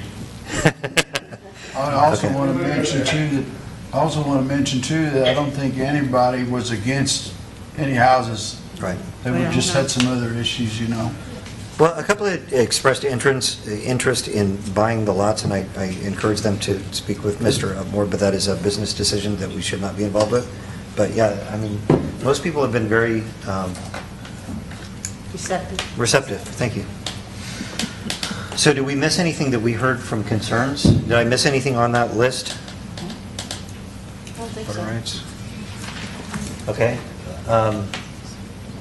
Any other discussion? Does anybody want to make a motion? You want to see my list? So I have a question. So if you're going to conditionally approve this plat, the fact that the city engineers already reviewed and indicated that it does conform to the city ordinances, then per local government code section 212.091, we would have to provide him a written statement on why it's conditionally approved. And along with that has to include, it has to be directly related to the requirements under the subchapter and include a citation of the law, including a statute or municipal ordinance that is the basis for why the conditional approval. So we spoke to Cynthia earlier this morning, and she said if y'all do that, we have to provide him a written statement on why it's conditionally approved. So just keep in mind. That's a lot of words. Can you help us do that? Yeah, I have it. Well, while we're around on that. And the attorney, so. Okay. Are you asking for Brianna to suggest the wordage for us? Or We'll get with the attorney on that. Okay. I mean, we would have to. So it sounds like we're going to have to put the wording together properly. We'll continue. And why is it conditionally approved? I mean, what's the Okay. reason why? So. We don't have to do that at this meeting, but we have to follow this meeting with the With the written statement to him. Okay. That's good. So it sounds like then we're providing direction to staff with these stipulations, and so it was for us to examine the sewer capacity, for us to do a hydrology study to understand the impact of the additional water that's going to go on there, and then ask them to provide the two entrances, the one with the low water crossing, as long as it meets international fire code, so a fire truck can get across, and the city engineer approves it for a low water crossing, we're willing to accept a reduced speed limit, and we'll support that. And as long as the street construction meets engineered standards. Did I miss anything? Was there anything that people had asked for that we did not address? No. Okay. The only last thing that I want is, so say they do all of this and there's any other circumstances that prevent this from happening due to our codes, are you approving all variances for this one instance, or are you just saying for the things that you mentioned in your application? That's a great question. I think that we can't give carte blanche. Are there any other that you think would arise from this? I don't think you can do a blanket. No, I don't believe we can do that. Can't do a blanket. No. That's still, Yeah, I don't think that would be prudent. I think that it's got to come back anyway so that we can finish out the wording. okay. But I think as long as we meet those stipulations, if there's any other problems that arise, we want to make sure that we're clearing out obstacles without creating issues for our existing people. Is that a raised hand, or are you just messing with me? You asked the question, so the thing I can think is sight distance. And these vehicles approaching or leaving this cul-de-sac, there could be concerns about looking, as you're turning, looking down, or as you're turning, looking up and seeing vehicles. And I'm just throwing it out there. That's the direction we're going. What's the elevation change? Coming from the low water crossing, coming up into the cul-de-sac. That's the reason we have vertical geometry. And I'm just, What's the? Yeah, I was looking for topography on this plat, and I didn't see any, so I have the same question. How much rise are we talking about across? Just roughly. I think it's 3 or 4 feet. Is it what we've raised in that cul-de-sac? And I think we've got more than that over on Constantinople. So you've got You asked what other variances. It's Yeah. going to be sight distance, it's going to Okay. be vertical geometry, it's going to be the low water crossing. Sure. Okay. Again, we're back to a special situation, and I think we can make some accommodations for minor. Especially if people are variances. slowing down for this, right? Well, the other thing is maybe put some extra stop signs in there, but that's going to Right. be what people are going to have to live with. We only got 85 of them. Yeah. Every 10 feet. Okay. Is that good? Are you clear on that? Okay. You all right with that? We have to have a motion.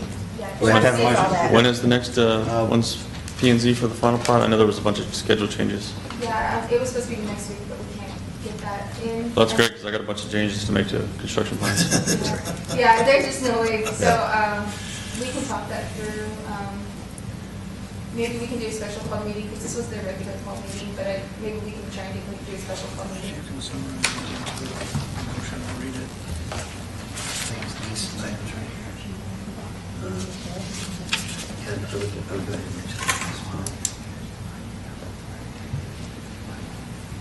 I think it's only the stuff that was directly statute that needs to be in the motion. What needs to be in the motion? Well, you do have to make a motion to do Accept or this reject conditionally, this. because you have to write, we have to provide information to him in an itemized letter to show what you're requesting. Okay. So I think it is potentially what I just stated. I have to give it to her in writing anyway, so we're going to have to compose this. Okay. So why don't you help me compose this? Okay. You could do a state, or a motion that says that you approve this, the conditions stated, and then we can list them, Okay. and that way. I didn't want to flood this, so, So it's each one of these, you can read my writing. yeah. Okay, so I'm going to approve move for conditional improvement of the vacate, leads me to one other question. What part of this was being vacated? This was the remainder of a previous plat. I didn't see the, This, It was called Magnolia Yeah. before, it was just a big blank. this was the out parcel. okay, so it's a big, an overall plat, Yeah. portion of an overall plat. Thank you. I was just wondering, because I didn't see anything on this that indicated, okay, I'm sorry. I make a motion to conditionally approve this replat, vacate and replat as submitted with the condition of the city examining sewer capacity. Between the hydrology. Why does the sewer capacity No, that shouldn't has nothing to be, do with this. or the drainage? No, that's the city. We don't have to We don't put mention that that in the stuff? Not of this. So we don't mention that. Where the hydrology study. Hold on. Street construction Okay, needs. with the special considerations for the second entrance and street geometry that meets the International Fire Code, and we are allowing for an engineered low water crossing on Country Lane at the western end of the subdivision.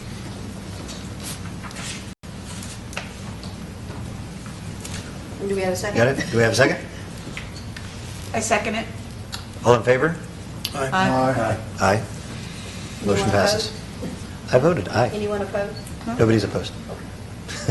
Thank you, I Eric. just didn't hear Oh, everybody else. anybody opposed? No. Okay. All right. Motion passes. Thank you. Thanks for your flexibility. Appreciate it.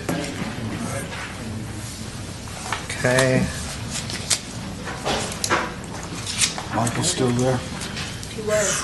All right. He's muted Okay. now. And I think the next one we decided is going to go back to planning and zoning. Item number 15 about the sign, is that correct? Yes, I believe the owner, the person that was going to present this for the variance called today, and he has some changes that he would like to take back to planning and zoning. Okay. And then we'll come back at a later date. Perfect. All right, great. So we will. We're just skipping that, yes. Skip that one over. And then, Roy, sorry to keep you here so late. Item number 16, discussion and appropriate action on purchasing a Ditch Witch HX30 through the Texas Buy Board in an amount not to exceed $57,000, and authorizing city administrator to execute contracts for and on behalf of the city. I had John Gomez, but I guess that's you, Roy? Sounds like it's Roy's. Sir, It's Roy's. Is Roy? Hey, do are we good? That's you for have guys, Eric. electricity in my house yet? No. I don't get to go home yet. Motion denied. The, actually, the amount is 57,322.86. Okay. 57. It's not 57. 322.86. Yes, sir. This is a piece of equipment we've had on rent for a while. It's pretty installed. To work around gas lines, all the utilities are crammed together.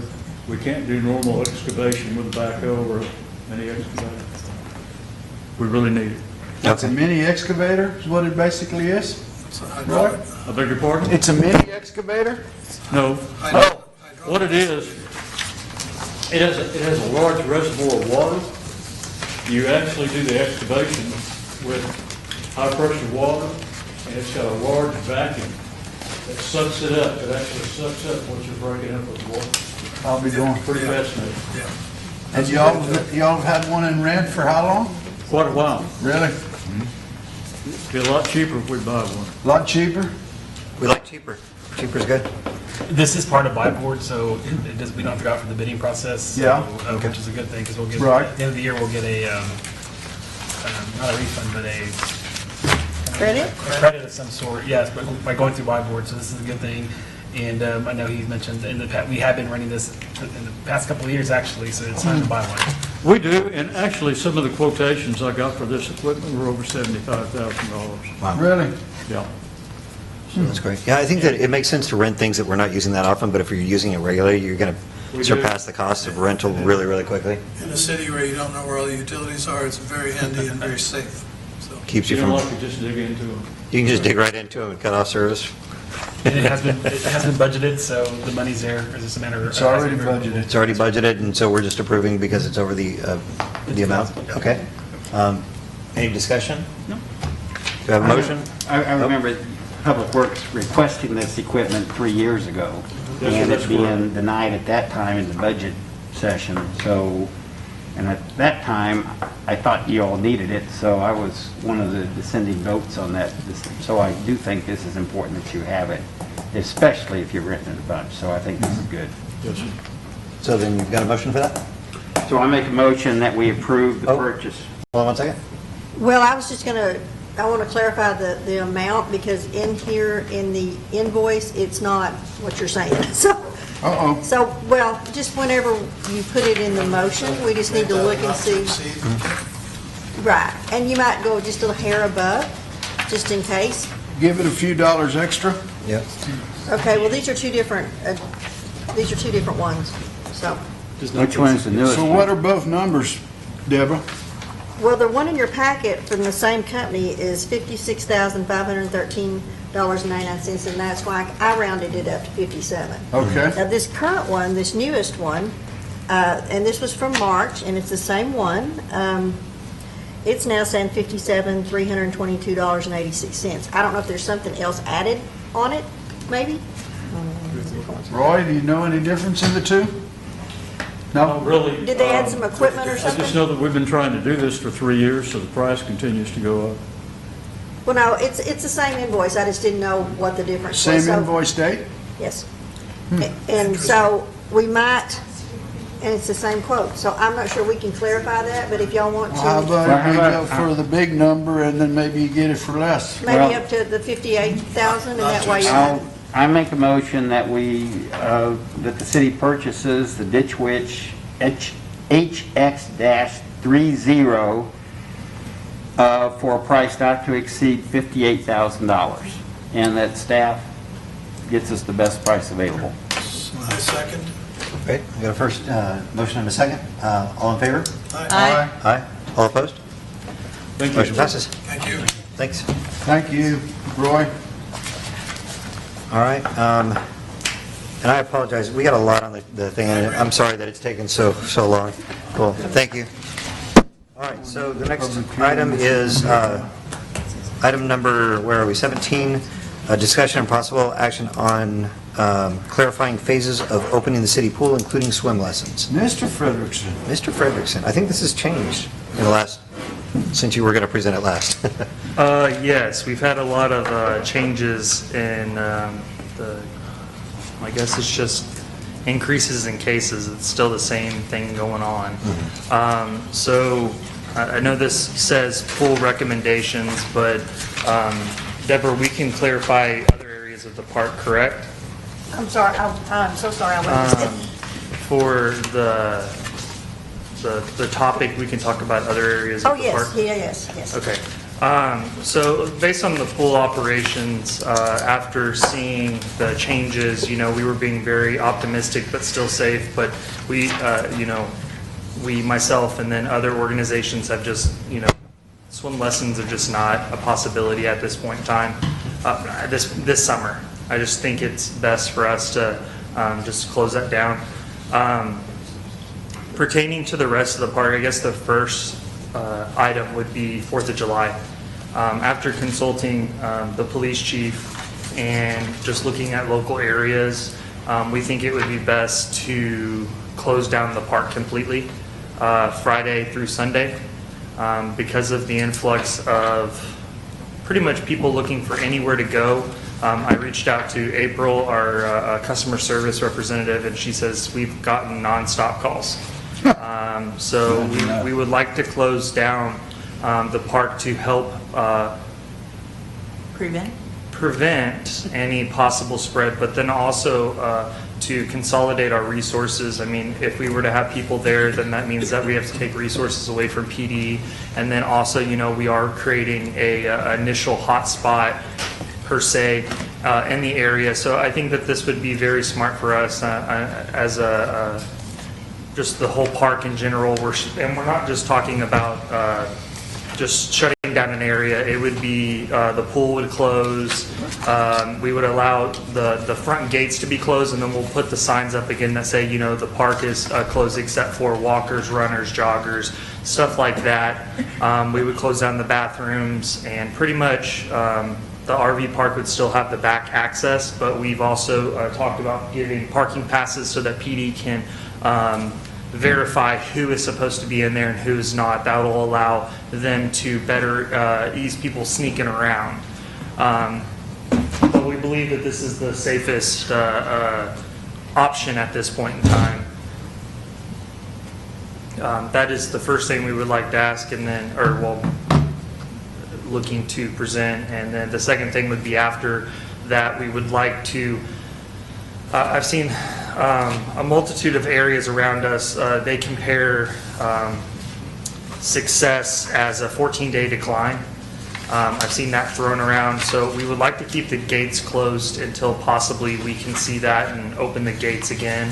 But we would still allow for our regulations to follow all the governor's orders and the health and safety by having the pool open for open swim and for the fitness swim.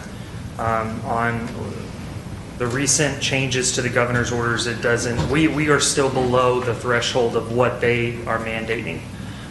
We have had such a outcry from the community on the benefits of having a very structured system of how they check in, how the facility's cleaned, us enforcing masks and whatnot, that we feel like this is extremely, and a majority of it, I mean, I can't give you the demographic of everyone that walks in, but a majority of the people overall are locals that are using this. I can't say for long term, but you know, we follow beyond what is required of the regulations for health and safety.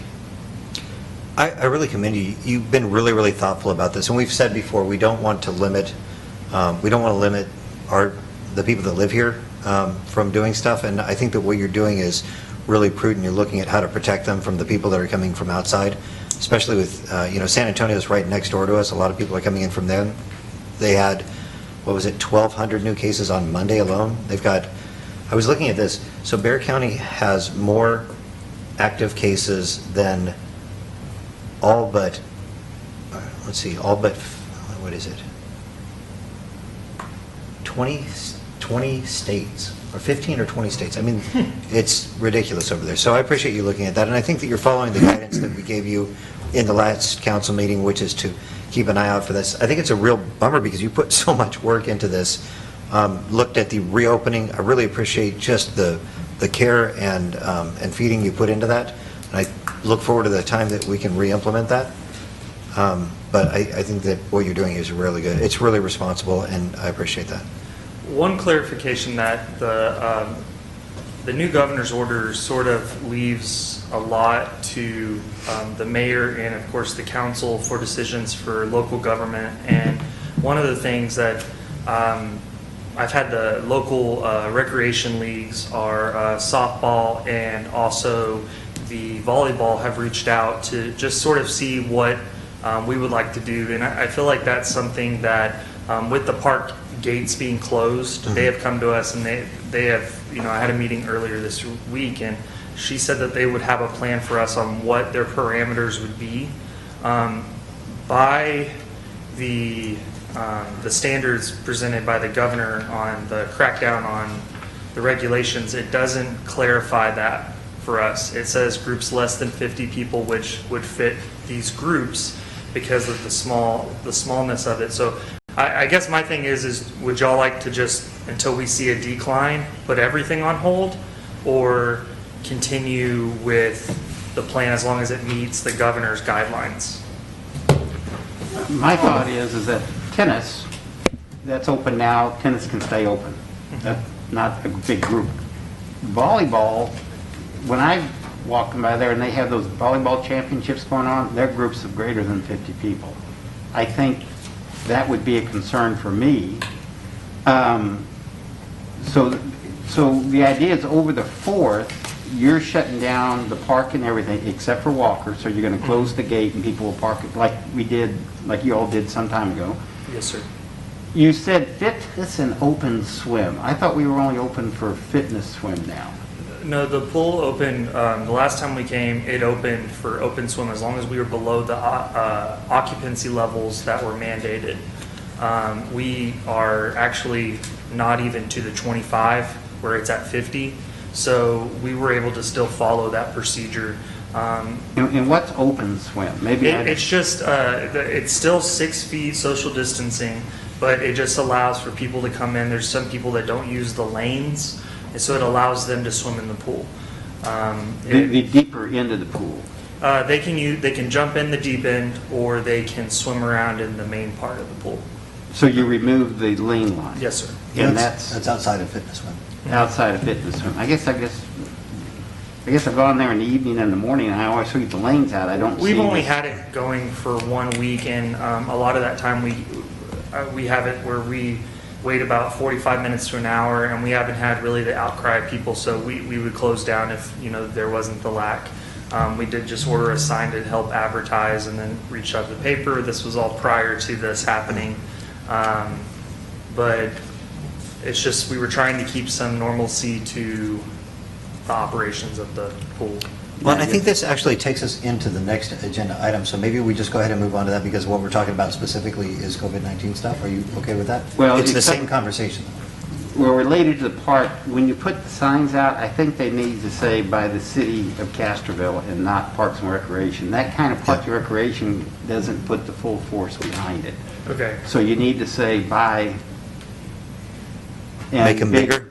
We just got to suggest. Make them a lot bigger, yeah. Bigger, but, and I know It's- a lot of people don't, but I think Yeah. if it's an official sign, Yeah. by official order of the city of Castroville, hopefully that will put a bigger Yeah, emphasis. I know on most of them it's, I know there was one that said Parks and Recreation, but most of them do say City of Castroville Parks and Rec, just to go. Well, and I wouldn't even put Parks and Rec below that. It's by order of the city of Castroville. Okay. I mean, you need to put the Yeah. pier in there. Just to make it more broad, is what you're saying?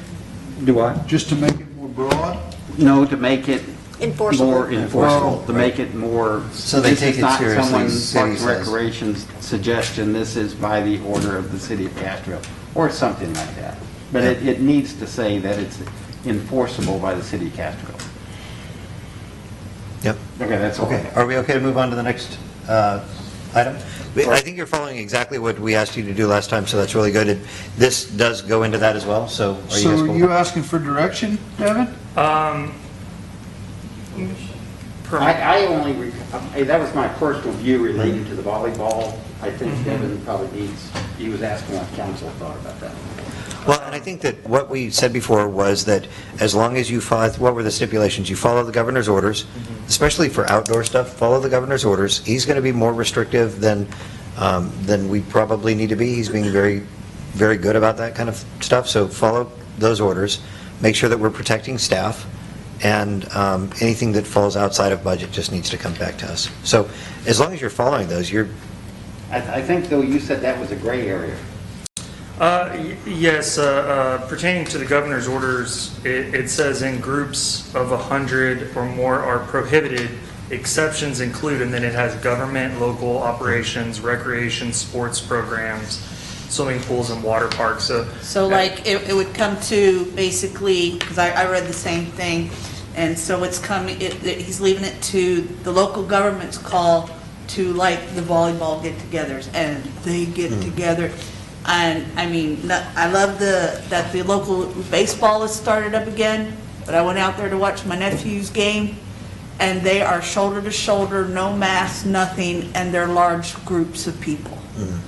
So the governor's leaving it up to the local governments to say, all right, if we're gonna have this, you must follow these rules. Right. If you can't keep the 6 feet, you better have this on, type Sure. thing. If you can't do either or, then we're not gonna have it, type So thing. as we're talking, if you're okay, let's move into the next. I feel like we're bordering on talking about too much for that, but this is right in line with the next one. So are you okay with, if we move on to the next one? Yeah. All right, so then the next item specifically is discussion on measures of safety for city staff and the public during COVID-19 pandemic. So the last thing we want is to be the epicenter of an outbreak, and I think that the measures that you're taking are right on with that. There are some areas of concern. I've heard the same thing about the ball fields. I think that we need to give them direction and work with them. Most people, I've been in discussions with groups that want to do graduation parties, that they know that they're probably going to be over 100, and so I'm working with them, I'm putting together plans, and I think that you've been involved with a lot of those as well. They're putting together plans for separation, for protection, and protection, separation, hygiene, including masks and hand washing, has proven effective. We've seen isolated incidents that didn't spread because people followed these rules. So I think that we need to continue to encourage people to do that kind of thing. And when it comes to things in the park, it falls within the same thing for you. If you have a sports group that comes in and they can maintain separation, If it is, if they can maintain the separation, if they can achieve proper hygiene, and it becomes a conversation with them, how will you protect each other from each other? How do you take care of yourselves, especially if it's people here that haven't been exposed, and you've got people on your team from San Antonio that probably have been exposed, and how do you protect yourselves against that? Is that... Because of our proximity to San Antonio, which is having such a disastrous condition with the spread, I mean, I would feel more comfortable if we did a, when I reached out to local organizations to see what they were doing and populated, there was a city, I know some people that work up near the Dallas area, and they're having, near Travis County or Dallas or anything like that with Austin, a lot of places are doing the 14-day decline before they're even looking to open anything else. And since our programs for volleyball and softball and some of our rentals haven't started, maybe it would be, I mean, it's not fun for us to do, but maybe it would be good for us to put a halt on anything for now until we do start seeing a decline. That way we're not taking resources away from PD or having to increase and expose. Because like you said, I mean, if someone comes from San Antonio, whole entire league has it. I mean, we are that close. I mean, it would be very logical for us just to see. I mean, and it could be 14 days or it could be until we see a decline. And that might be something that would help us control the controllables, as Lee used to say. Yeah, because as of right now, the site for the county, we're up to 132 cases, 19 cases in Castroville now. Hondo is at 30, Divine is at 37. They skyrocketed. And just to give you an idea, I don't know if you guys have heard, the military bases in San Antonio are up at health condition Charlie. San Antonio has been deemed a threat to the military bases in San Antonio. That's how serious this is.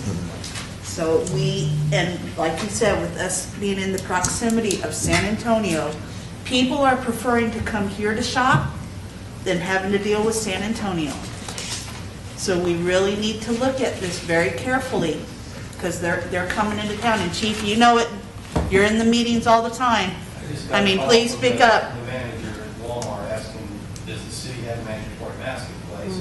I said, no. I said, why are you asking? He said, well, I've got those people from San Antonio coming in, they're not wearing masks.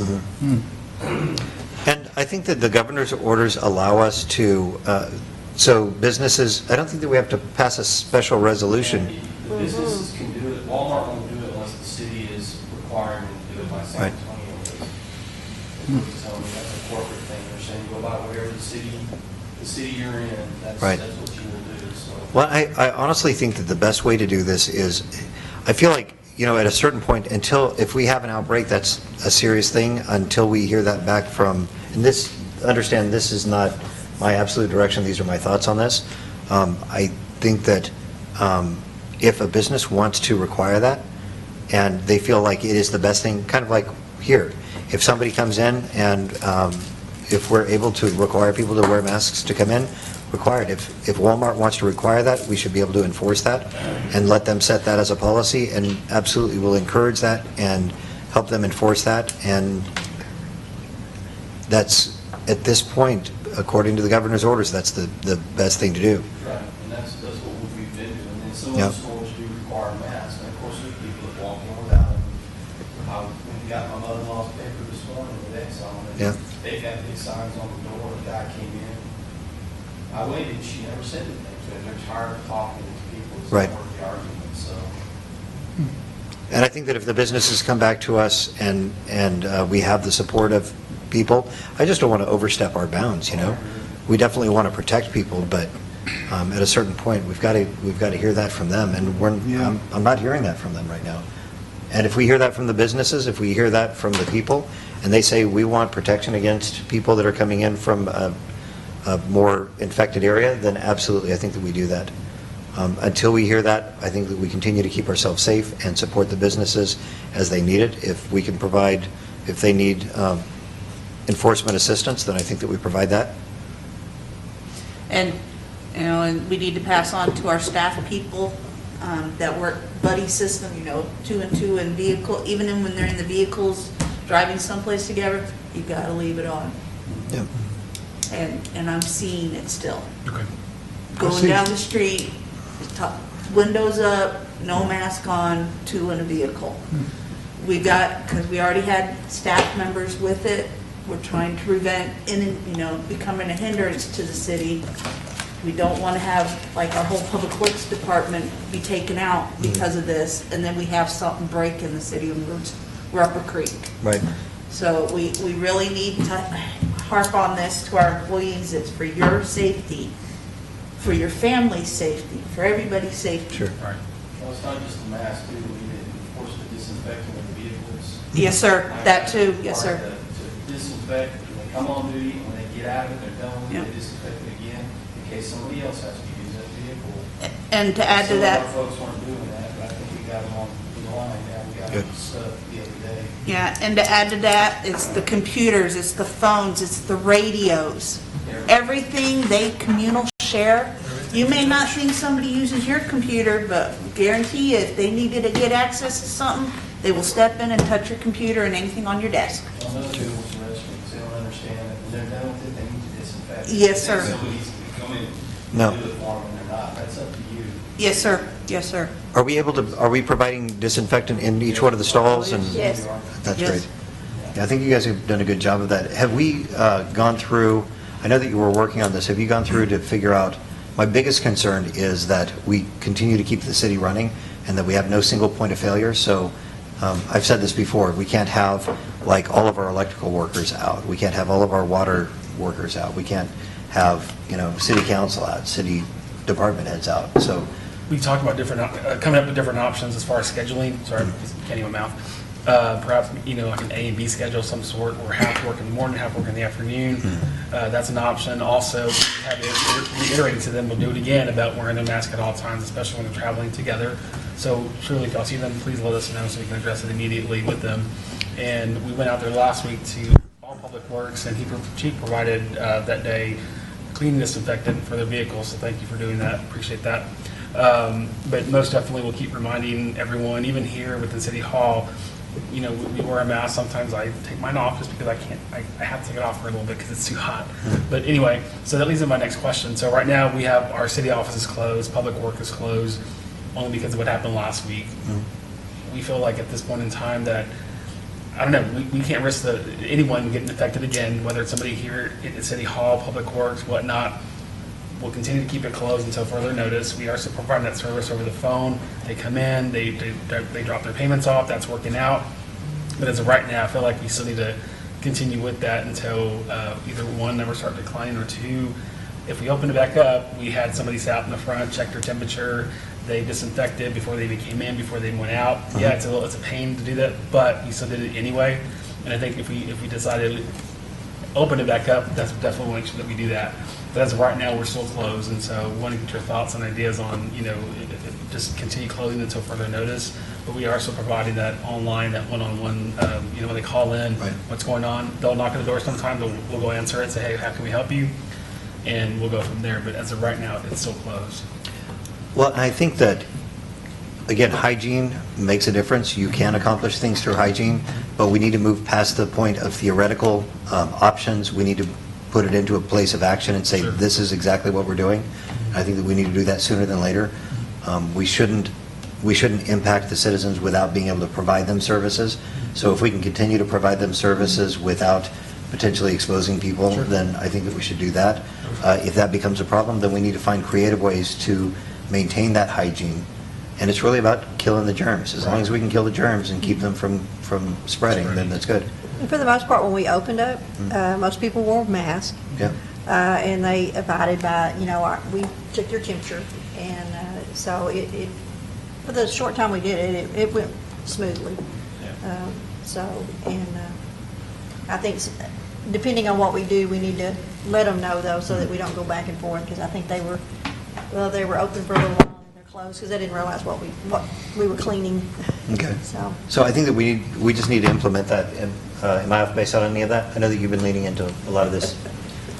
And you Thank can you tell me for to shut up. You've been doing great work on this, yeah. And I'm still fine tuning the checklist because everything's constantly changing because there's 3 new symptoms now. There's nausea, vomiting, diarrhea now that are now attributed symptoms to it. So it's a constantly evolving beast. And and I'm bouncing off my husband because he's also a retired medic that used to make these plans as well. And, excuse me, your cell phones, your phone at your desk, this at your desk, your chair that you sit in, no matter what, you got to think of all these things. Right. So by the time it gets to you, it's probably going to be a 2-page checklist type thing, but it's going to, That's okay. I'd rather go overboard Oh, I agree. than forget something and that be the trigger point to infect everybody. Right. So I think that we also need to make sure that there's, like, I look at here, and I brought my own little spray bottle and wipe down, so. I'll clean it after you leave. Okay. And then we have also the lady that comes in and cleans at night. She does it again too. I think a good way to do this, and this is the way that we have had, at my work, we've had not outbreaks, but we've had infected cases that have been isolated just to that one person, and we're in pretty large number and pretty close proximity. And through these functions, we've been able to keep that from spreading. And that is, every time you come into the workstation, you clean it. Before you touch anything, when you leave it, you clean it, and then the next person that comes in, they clean it as well. So we just need to make sure that we've got cleaning materials available right there. And doing the cleaning, the regular cleaning, the scheduled cleaning is really good, especially between shifts, being able to do the deep clean of the doorknobs and the common surfaces and that kind of thing. Yeah. So, yeah. Is Steinbach House going to stay open or close? It's open. And it'll stay open. And the bathrooms behind City Hall, are they open or closed? We have not opened those up yet. Okay, so those are closed and you don't plan to open those. That's fine. And the bathrooms at the park, they're going to be closed down? For this, so the current thing we were following was twice a day we were cleaning, in the morning when we get there and then right before we leave, which was following the parameters. With the closing of the park, I would like to keep them closed until we see a decline.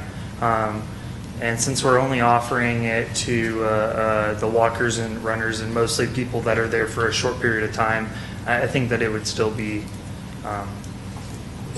we usually have the bathrooms open at the pool. If there is an emergency, we have people that are dying for a bathroom, and my lifeguards clean after each use. So it's very So you're going to close the park for the 4th weekend, and that's going to continue to shut down, or you're going to open it back up to just with the second gates open, that just walkers or what's your plan? I would say close down all functions to the park besides the walking, the non-stationary activities up until we see some kind of decline. So that will be the outer gate will be closed. They have to park in the upper parking lot. Yes, sir. And that's fine. Yes, sir. But we're not closing down like tennis courts, correct? After this weekend, things will still be open. It's just going to be the non-stationary thing. So, like we're going to have the signs up that basically say the same things we had it closed before. That's why it's sort of one of those things. As long as people can follow the safety parameters of the 6 feet and social distancing, it's sort of that gray area. But I think it's good to have it across the board just to prevent anything. Yeah, I've never seen more than 4 people on tennis courts at a time. Right. Way more than 6 people. I was going to say, that is the perfectly socially distanced. Yeah. That's really not an issue. So, Right. Yep. But everything else it would be. Yep. Basketball. Basketball, yeah. Rental, yeah, we would just, until we see some kind of, we'll get back to our mitigation plan. Whatever it states in there, whenever we see a decline, we get back on board and start from ground zero and work our way up. So some of the other areas that I know that we have concern, one is the ball fields. We do need to, does somebody have a contact for them? We can get in touch with Their them? last games are tomorrow. Okay, let's make sure that we get in touch with them and ensure that they are following that as well. Yes. Some of them more, some of them aren't. Like Councilman Martinez said, I've been going to a lot of baseball games out there because I have 3 grandchildren playing, and you got some that will wear a mask and some that won't. But everybody's doing a fairly decent job, or most everybody is a social distancing, but there are some out there, just like Councilman Martinez said, the boys are, they're in the dugout but they're not shaking hands after the game and things like that, you know, they're waving at everybody, so it's really hard to get all that done and still play a baseball game, but For sure. a lot of folks sitting in the outfield. Here again, you know, some of these folks are coming from San Antonio too, so I guess the positive on this is tomorrow's the last day, if there's a positive there. The last games are tomorrow in my understanding. Everybody be finished by then. Let's just try and reach out to them, and I can do something on that as well, try and reach out to them and just have that conversation with the folks that are running it. I think that's a good thing. Something else that is going to be coming up, St. Louis Day is a big thing. Guaranteed that's going to be over 100 people. I've already been in contact with Philip, and they are working on ways to continue to have the tradition without potentially exposing people. So looking at things like drive-through for the meals, protecting the people that are cooking the meals, creating separation. You said, we had those informal conversations. You're Phil. That's what you're talking about. I heard they're just going to try to do drive-through on the meals. I think There won't be no celebration. I think someone officially needs to talk to Father at the church. Okay, I'm actually going to go, they've got a meeting next Monday that I'm going to go to and work through with that. So any other special requests that we've been getting with permits, special permits, if they're over either 100 participants, are we saying no to them for now, or do we? So the official thing right now is, from what I understand from the governor's orders, is nothing more than 100 people in a gathering, with some exceptions in there. But the mayor in the city or the county judge in the county can override that. Okay. And so as Mayor Pro Tem, I've just been working with the folks. I've been working with Judge Schuhart, with some of the people that he knows are doing this. And so, like, there's a group of local people that they're looking to have the graduation party over at Koenig Park. They've come to me. They've come back with a great plan, the beginnings of a plan. We'll continue to work through that with them. The people that are here are doing a great job. Tony over the park over on Constantinople, I've been talking to him and his son-in-law about doing that 100-person maximum, and they're going to hand out wristbands and keep it under 100 people, even in that park area. And there's a little bit of leeway there, but he feels it's safer just to keep like that. And the chief has offered up some assistance to them to help so that they don't have any issues with people coming in and giving them hassle because they're not being able to do it. I think that a lot of people are coming together and really taking this seriously and working together to make it happen. So if there's anything going on over 100 people, I think that we look at it very seriously and find out, what are they doing to protect themselves, and if they can do that, then local people in Medina County, then I think that we continue to take a look at those on a case-by-case basis. But under 100, definitely go ahead and approve those. Still asking those questions for our social, what are you doing for social distancing? Those are the rules that we have right now from the governor. Until that changes, I think that we do that, unless we find an unsafe situation for staff. Okay. Then that's one stipulation, and anybody that's asking for that, I think that we just recommend to them, these are the orders, so you are approved to do this, but you should still take these measures. And also as far as you approving something over that, I'll get with legal counsel to see if we have to write something up. Okay. Or if you have to bring it before council to Perfect. take a vote, not necessarily take a vote, but to make it, public. Aware. Absolutely. So I'll double check on that too, if there's some Okay. coming up. And I'll start sending out, I'll send you anything that I'm talking to, just so that you can send it out to people and make sure that the council, make sure they're aware. Any of the conversations that I'm having, I'll make sure that I at least summarize those, and, we'll figure out if there's, somebody else wants to be on point. Councilwoman Martinez has been doing some of these functions, so we figure out how to work this together, for sure. It's not a one-person thing. This is a group. So then just for clarification, I guess starting Monday, we'll definitely make sure that we have our office here open as well as Public Works, but still keeping that, having somebody here in the front checking temps, using sanitizer, make sure that they are wearing masks. We're recommending, we're not requiring them, but most of them are wearing it anyway. So we're going to go ahead and start that up on Monday again. Okay. And this is the instruction that we gave you before, was use your best judgment. Sure. We support you We have in a sign that. that says we encourage you to wear your mask when you come inside. So, and Are we able to mandate that? You will It's have a to come busy- back with we would have to sign it, something on that. You can't Okay. just say it. Perfect. And that would be something that we have to look and see if we can enforce it, because I know San Antonio's doing it, but the governor kind Is- of keeps saying you can't really Okay. fine people, but individuals or what, businesses? They're doing businesses. Yeah. So I don't know if we can, we're the city, so I'm not sure. Okay, well, if it becomes a problem, bring it back to us, and let's figure out what's legal and what's proper. We have a mask up front, Yep. and so if they would like a mask, we have them available too. Okay, So- not reusable. And they stand 6 feet apart. The one man that didn't have one on, he stood far apart. Okay. All right. Thank you for the feedback, appreciate it. Any other conversation about, that's all that I know about. The ones that I know about are the graduation party, Mechanic Park, I call it Rodriguez Park. We do have special events that people are put in for, but Okay. most of them are August, so we've let them know that decisions on special events cannot be made for more than a month in advance. And we're sorry and we apologize to people, but unfortunately, it's just too hard to approve or not approve. No, and that's the right I response. think they got to understand that. Yeah, and if anybody has individual questions, issues, concerns, ideas, bring them to them, and I think that we just end up tag teaming this and keeping an eye out on what's going on, so. Sure. All right. Anything else on that one? All right. Here, actually, I guess, I'm going to put that on. Next item is, Thank you, Devin. yeah, thanks, Thank Devin. you. Appreciate all that work you put into it. Number 19. 19, where are we? Discussion and possible action on process for utility customers with delinquent bills due to COVID-19 virus outbreak. So You we wanna currently introduce- have, so as of right now, as of today, we have about 280 delinquent accounts total. That equates to about almost $75,000 that's delinquent in accounts. How much right is now. that? About 75,000.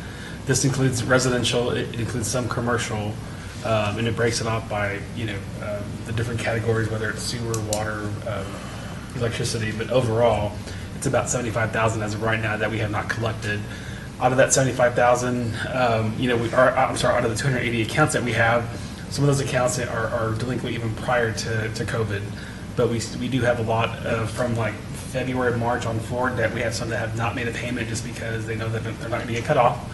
But it's getting to the point to where, one, I'm asking, I guess, for approval to go back to resume our normal, I guess, services, our disconnect services. Because one, I mean, that's electricity, water that they're using, they're not paying for.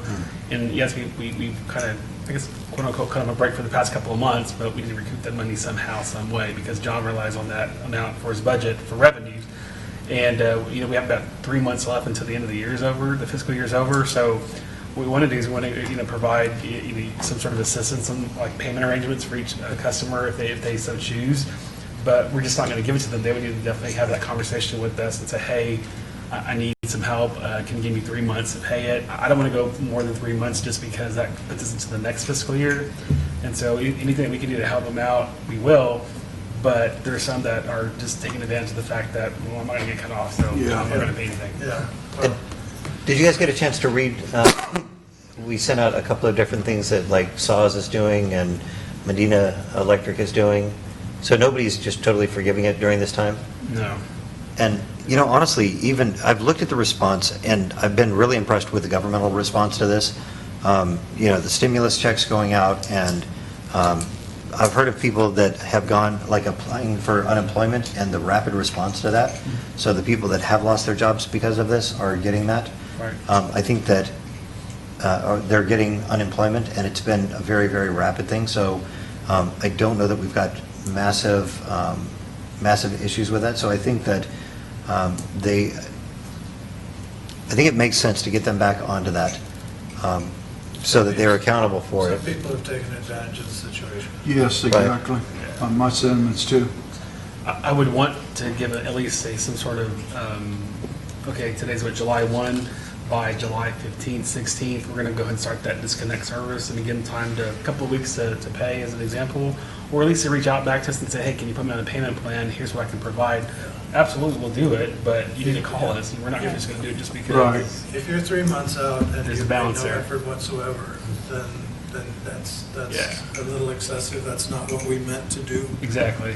We Right. meant to give you some relief, not to just Take advantage. take advantage. Which we, and on the other side, we've had some that have been very complimentary of, you know what, thank you for doing this. They've come in and paid what they could, Yeah. and we're working with them. But the fact that they actually came to us and said, hey, I need some help here so I can pay now, put in some sort of payment plan, sure, we'll do it.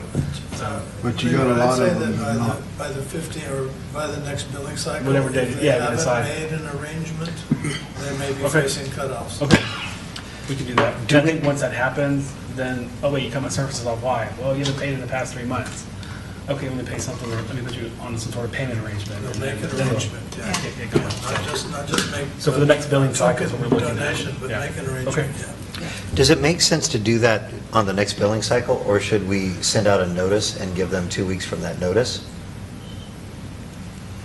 Well, you know who the 280 are, right? Oh, yeah. Send out a notice to them. Yeah. But you need to send out a notice now. Yeah, but that's what I mean. Yeah. Send out a notice now saying by X date, you You'll need to be back. contact us and coordinate something Make an or arrangement. something, Make or arrangements. this will happen. Okay. Because you're taking money out of the pockets of the rest of the citizens. Right.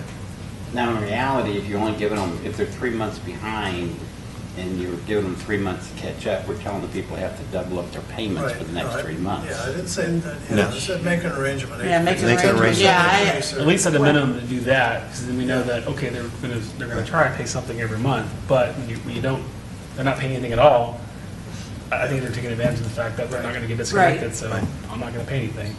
The other side of that coin is if you let it go too long, then it's gonna be something you're never gonna recoup. Right, no, that's true. Yeah.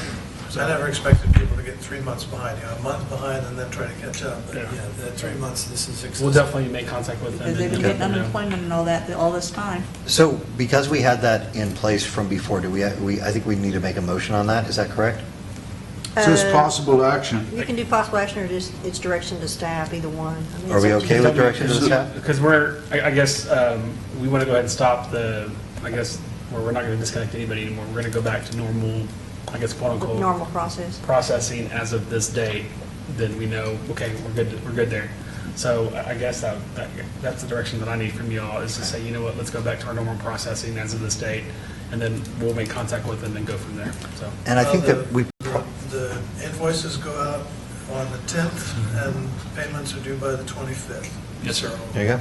So the 25th is only, 2.5 weeks, three weeks, not even 3 weeks, well, 3 weeks away. So, Today's the first. yeah, today's the first, so. So they'll go out at the end of next week.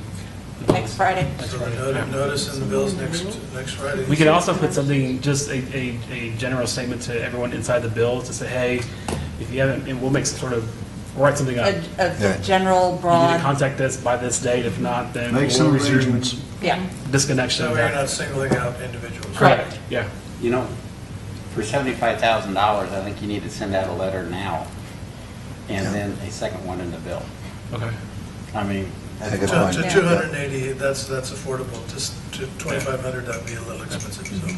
Yeah. Send them out, well, I guess, okay, so we can do that, because these are people that are delinquent even prior to COVID, or even delinquent as of last month, not 2 months ago, but Correct. they still fall in the delinquent category. Right. So we'll just send them out to everyone Yes. on this list that we know that are delinquent. Correct. Absolutely. Okay. So we don't need to make a decision to do that? You can just do that with Just give you direction? direction. Direct Perfect, staff. easy. All right, Okay, okay. Sheesh. we're almost I at the know. end. We'll run out of battery in a minute. Let's see, 3 so hours. Well, Are we we- already did 20. 20, yeah, we already did 20.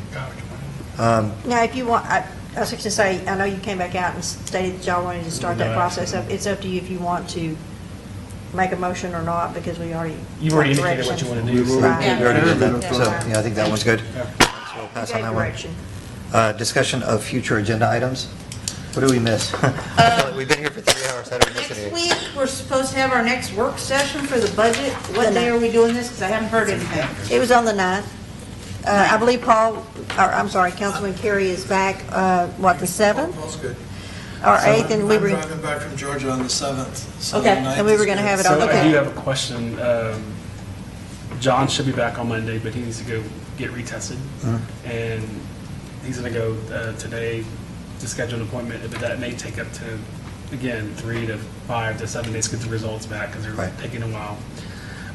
If that's the case, he's up for the ninth for his budget workshop. Okay. And so I'm not sure if he would be ready even to present when he gets back. Right.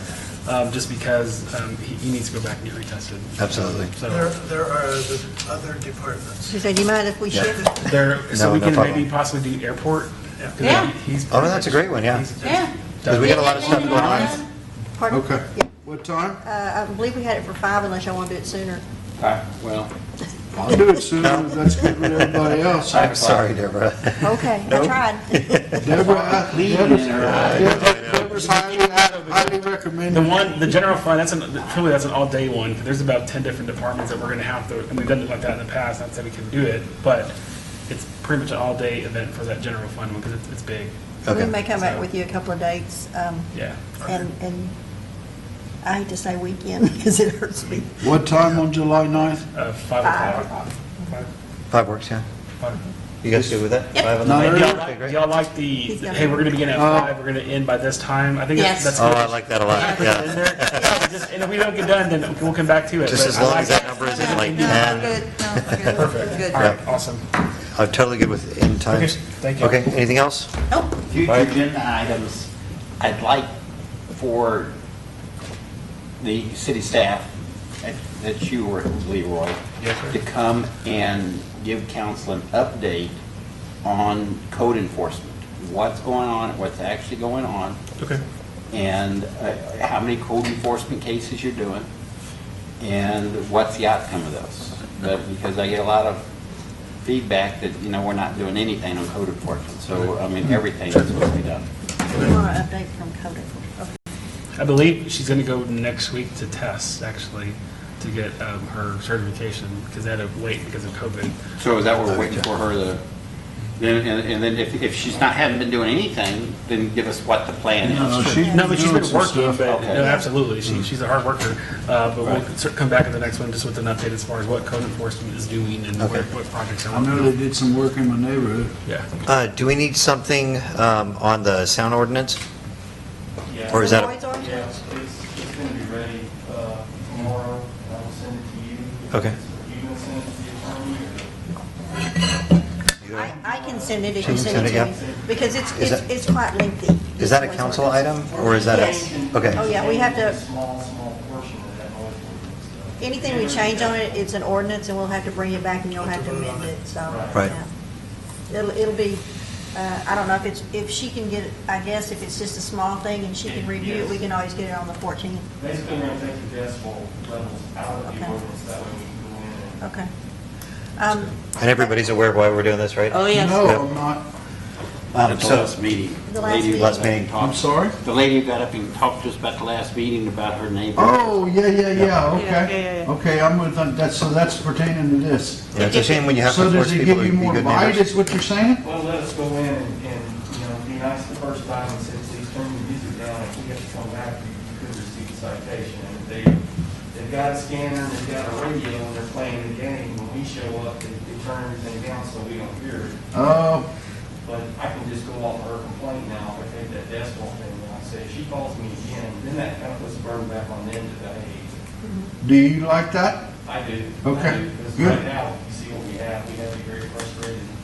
Very frustrated person. That's, Oh, yeah. hard working and a decent person, and get rested on home, so. No, That should be ready for the 14th then, we need to all learn how to the next regular Perfect. council meeting. Okay. get along. All right, I'm going to move this along. Anything else? You're bringing something related to Major Thoroughfare on the 14th? Or are we going to have something on the Major don't- Thoroughfare? Yeah, I spoke with, Persine. Russell? Russell, yeah. And he was going to bring a preliminary traffic relief plan and give, basically it's an addendum to our, Master plan? our master plan that would identify corridors that we would like to have established so that when somebody does come in for development purposes, we can say, hey, we would really like an east-west passage through this property or around this property. So yes, we do want to look at that. And that would include some proposed alternate routes for 90. They will propose a northern and a southern alternate route around Castroville. They give that information to the town. That's good. Anything else? Right, it's late. Do you have we a adjourn. motion to adjourn? I got it. Tell me what Yes, I time. got motion. Aye. I got Do we need to vote on that? 8:07. 8:07? 8:07. Meeting adjourned, 8:07. Thank you. Thanks, everybody. Darren, if you're This was a gonna lot. run this show, you're gonna have to cut it down to 2 hours. 2 hours, yeah, we need to do it down in 2 hours. I am with you, You did an man. excellent job, sir. Thank you, sir. This was really, really productive, thank you. Are you familiar with Fiber Light? Just hit the X on Yeah. What is that? They're trying to negotiate a deal with me to allow them to put fiber from Highway 90 down the county road through my family's property to Microsoft. Yeah, right. Anyway. Microsoft. Like, we buy dark fiber, we lease dark fiber, so that doesn't make sense. Well, they want more than one artery, so you're never down. Yeah, we typically do a couple. Oh, okay. Five of those. Yeah, I think they said 3 to each one. One of them's a space shuttle, the other one, we haven't got a deal worked out yet, but it's in the making. Yeah. Every day? Yeah, they're taken care of, yeah. Yeah, I think so. Yeah, I don't understand. I know Walmart, I know Microsoft, but they're close. other than yourself, but yeah. My wife said still no electricity at the house, and she said the mosquitoes are eating her alive. So you get the fog. You wear All masks, right, take I care. gotta go find supper. You better do it. Okay. I told her to go to the ranch. I got air conditioning at the ranch. I don't think she wants to do that. Me neither, sir. How are you? I'm doing All right, Deborah, I great. owe you some stuff Thank you here. all. Deborah, thank you for everything you do as always. All right. Leroy, you too. He's gone, he's gonna go work out at. He's out? Okay, so I have these. Where all of, I made a big old mess of all this stuff.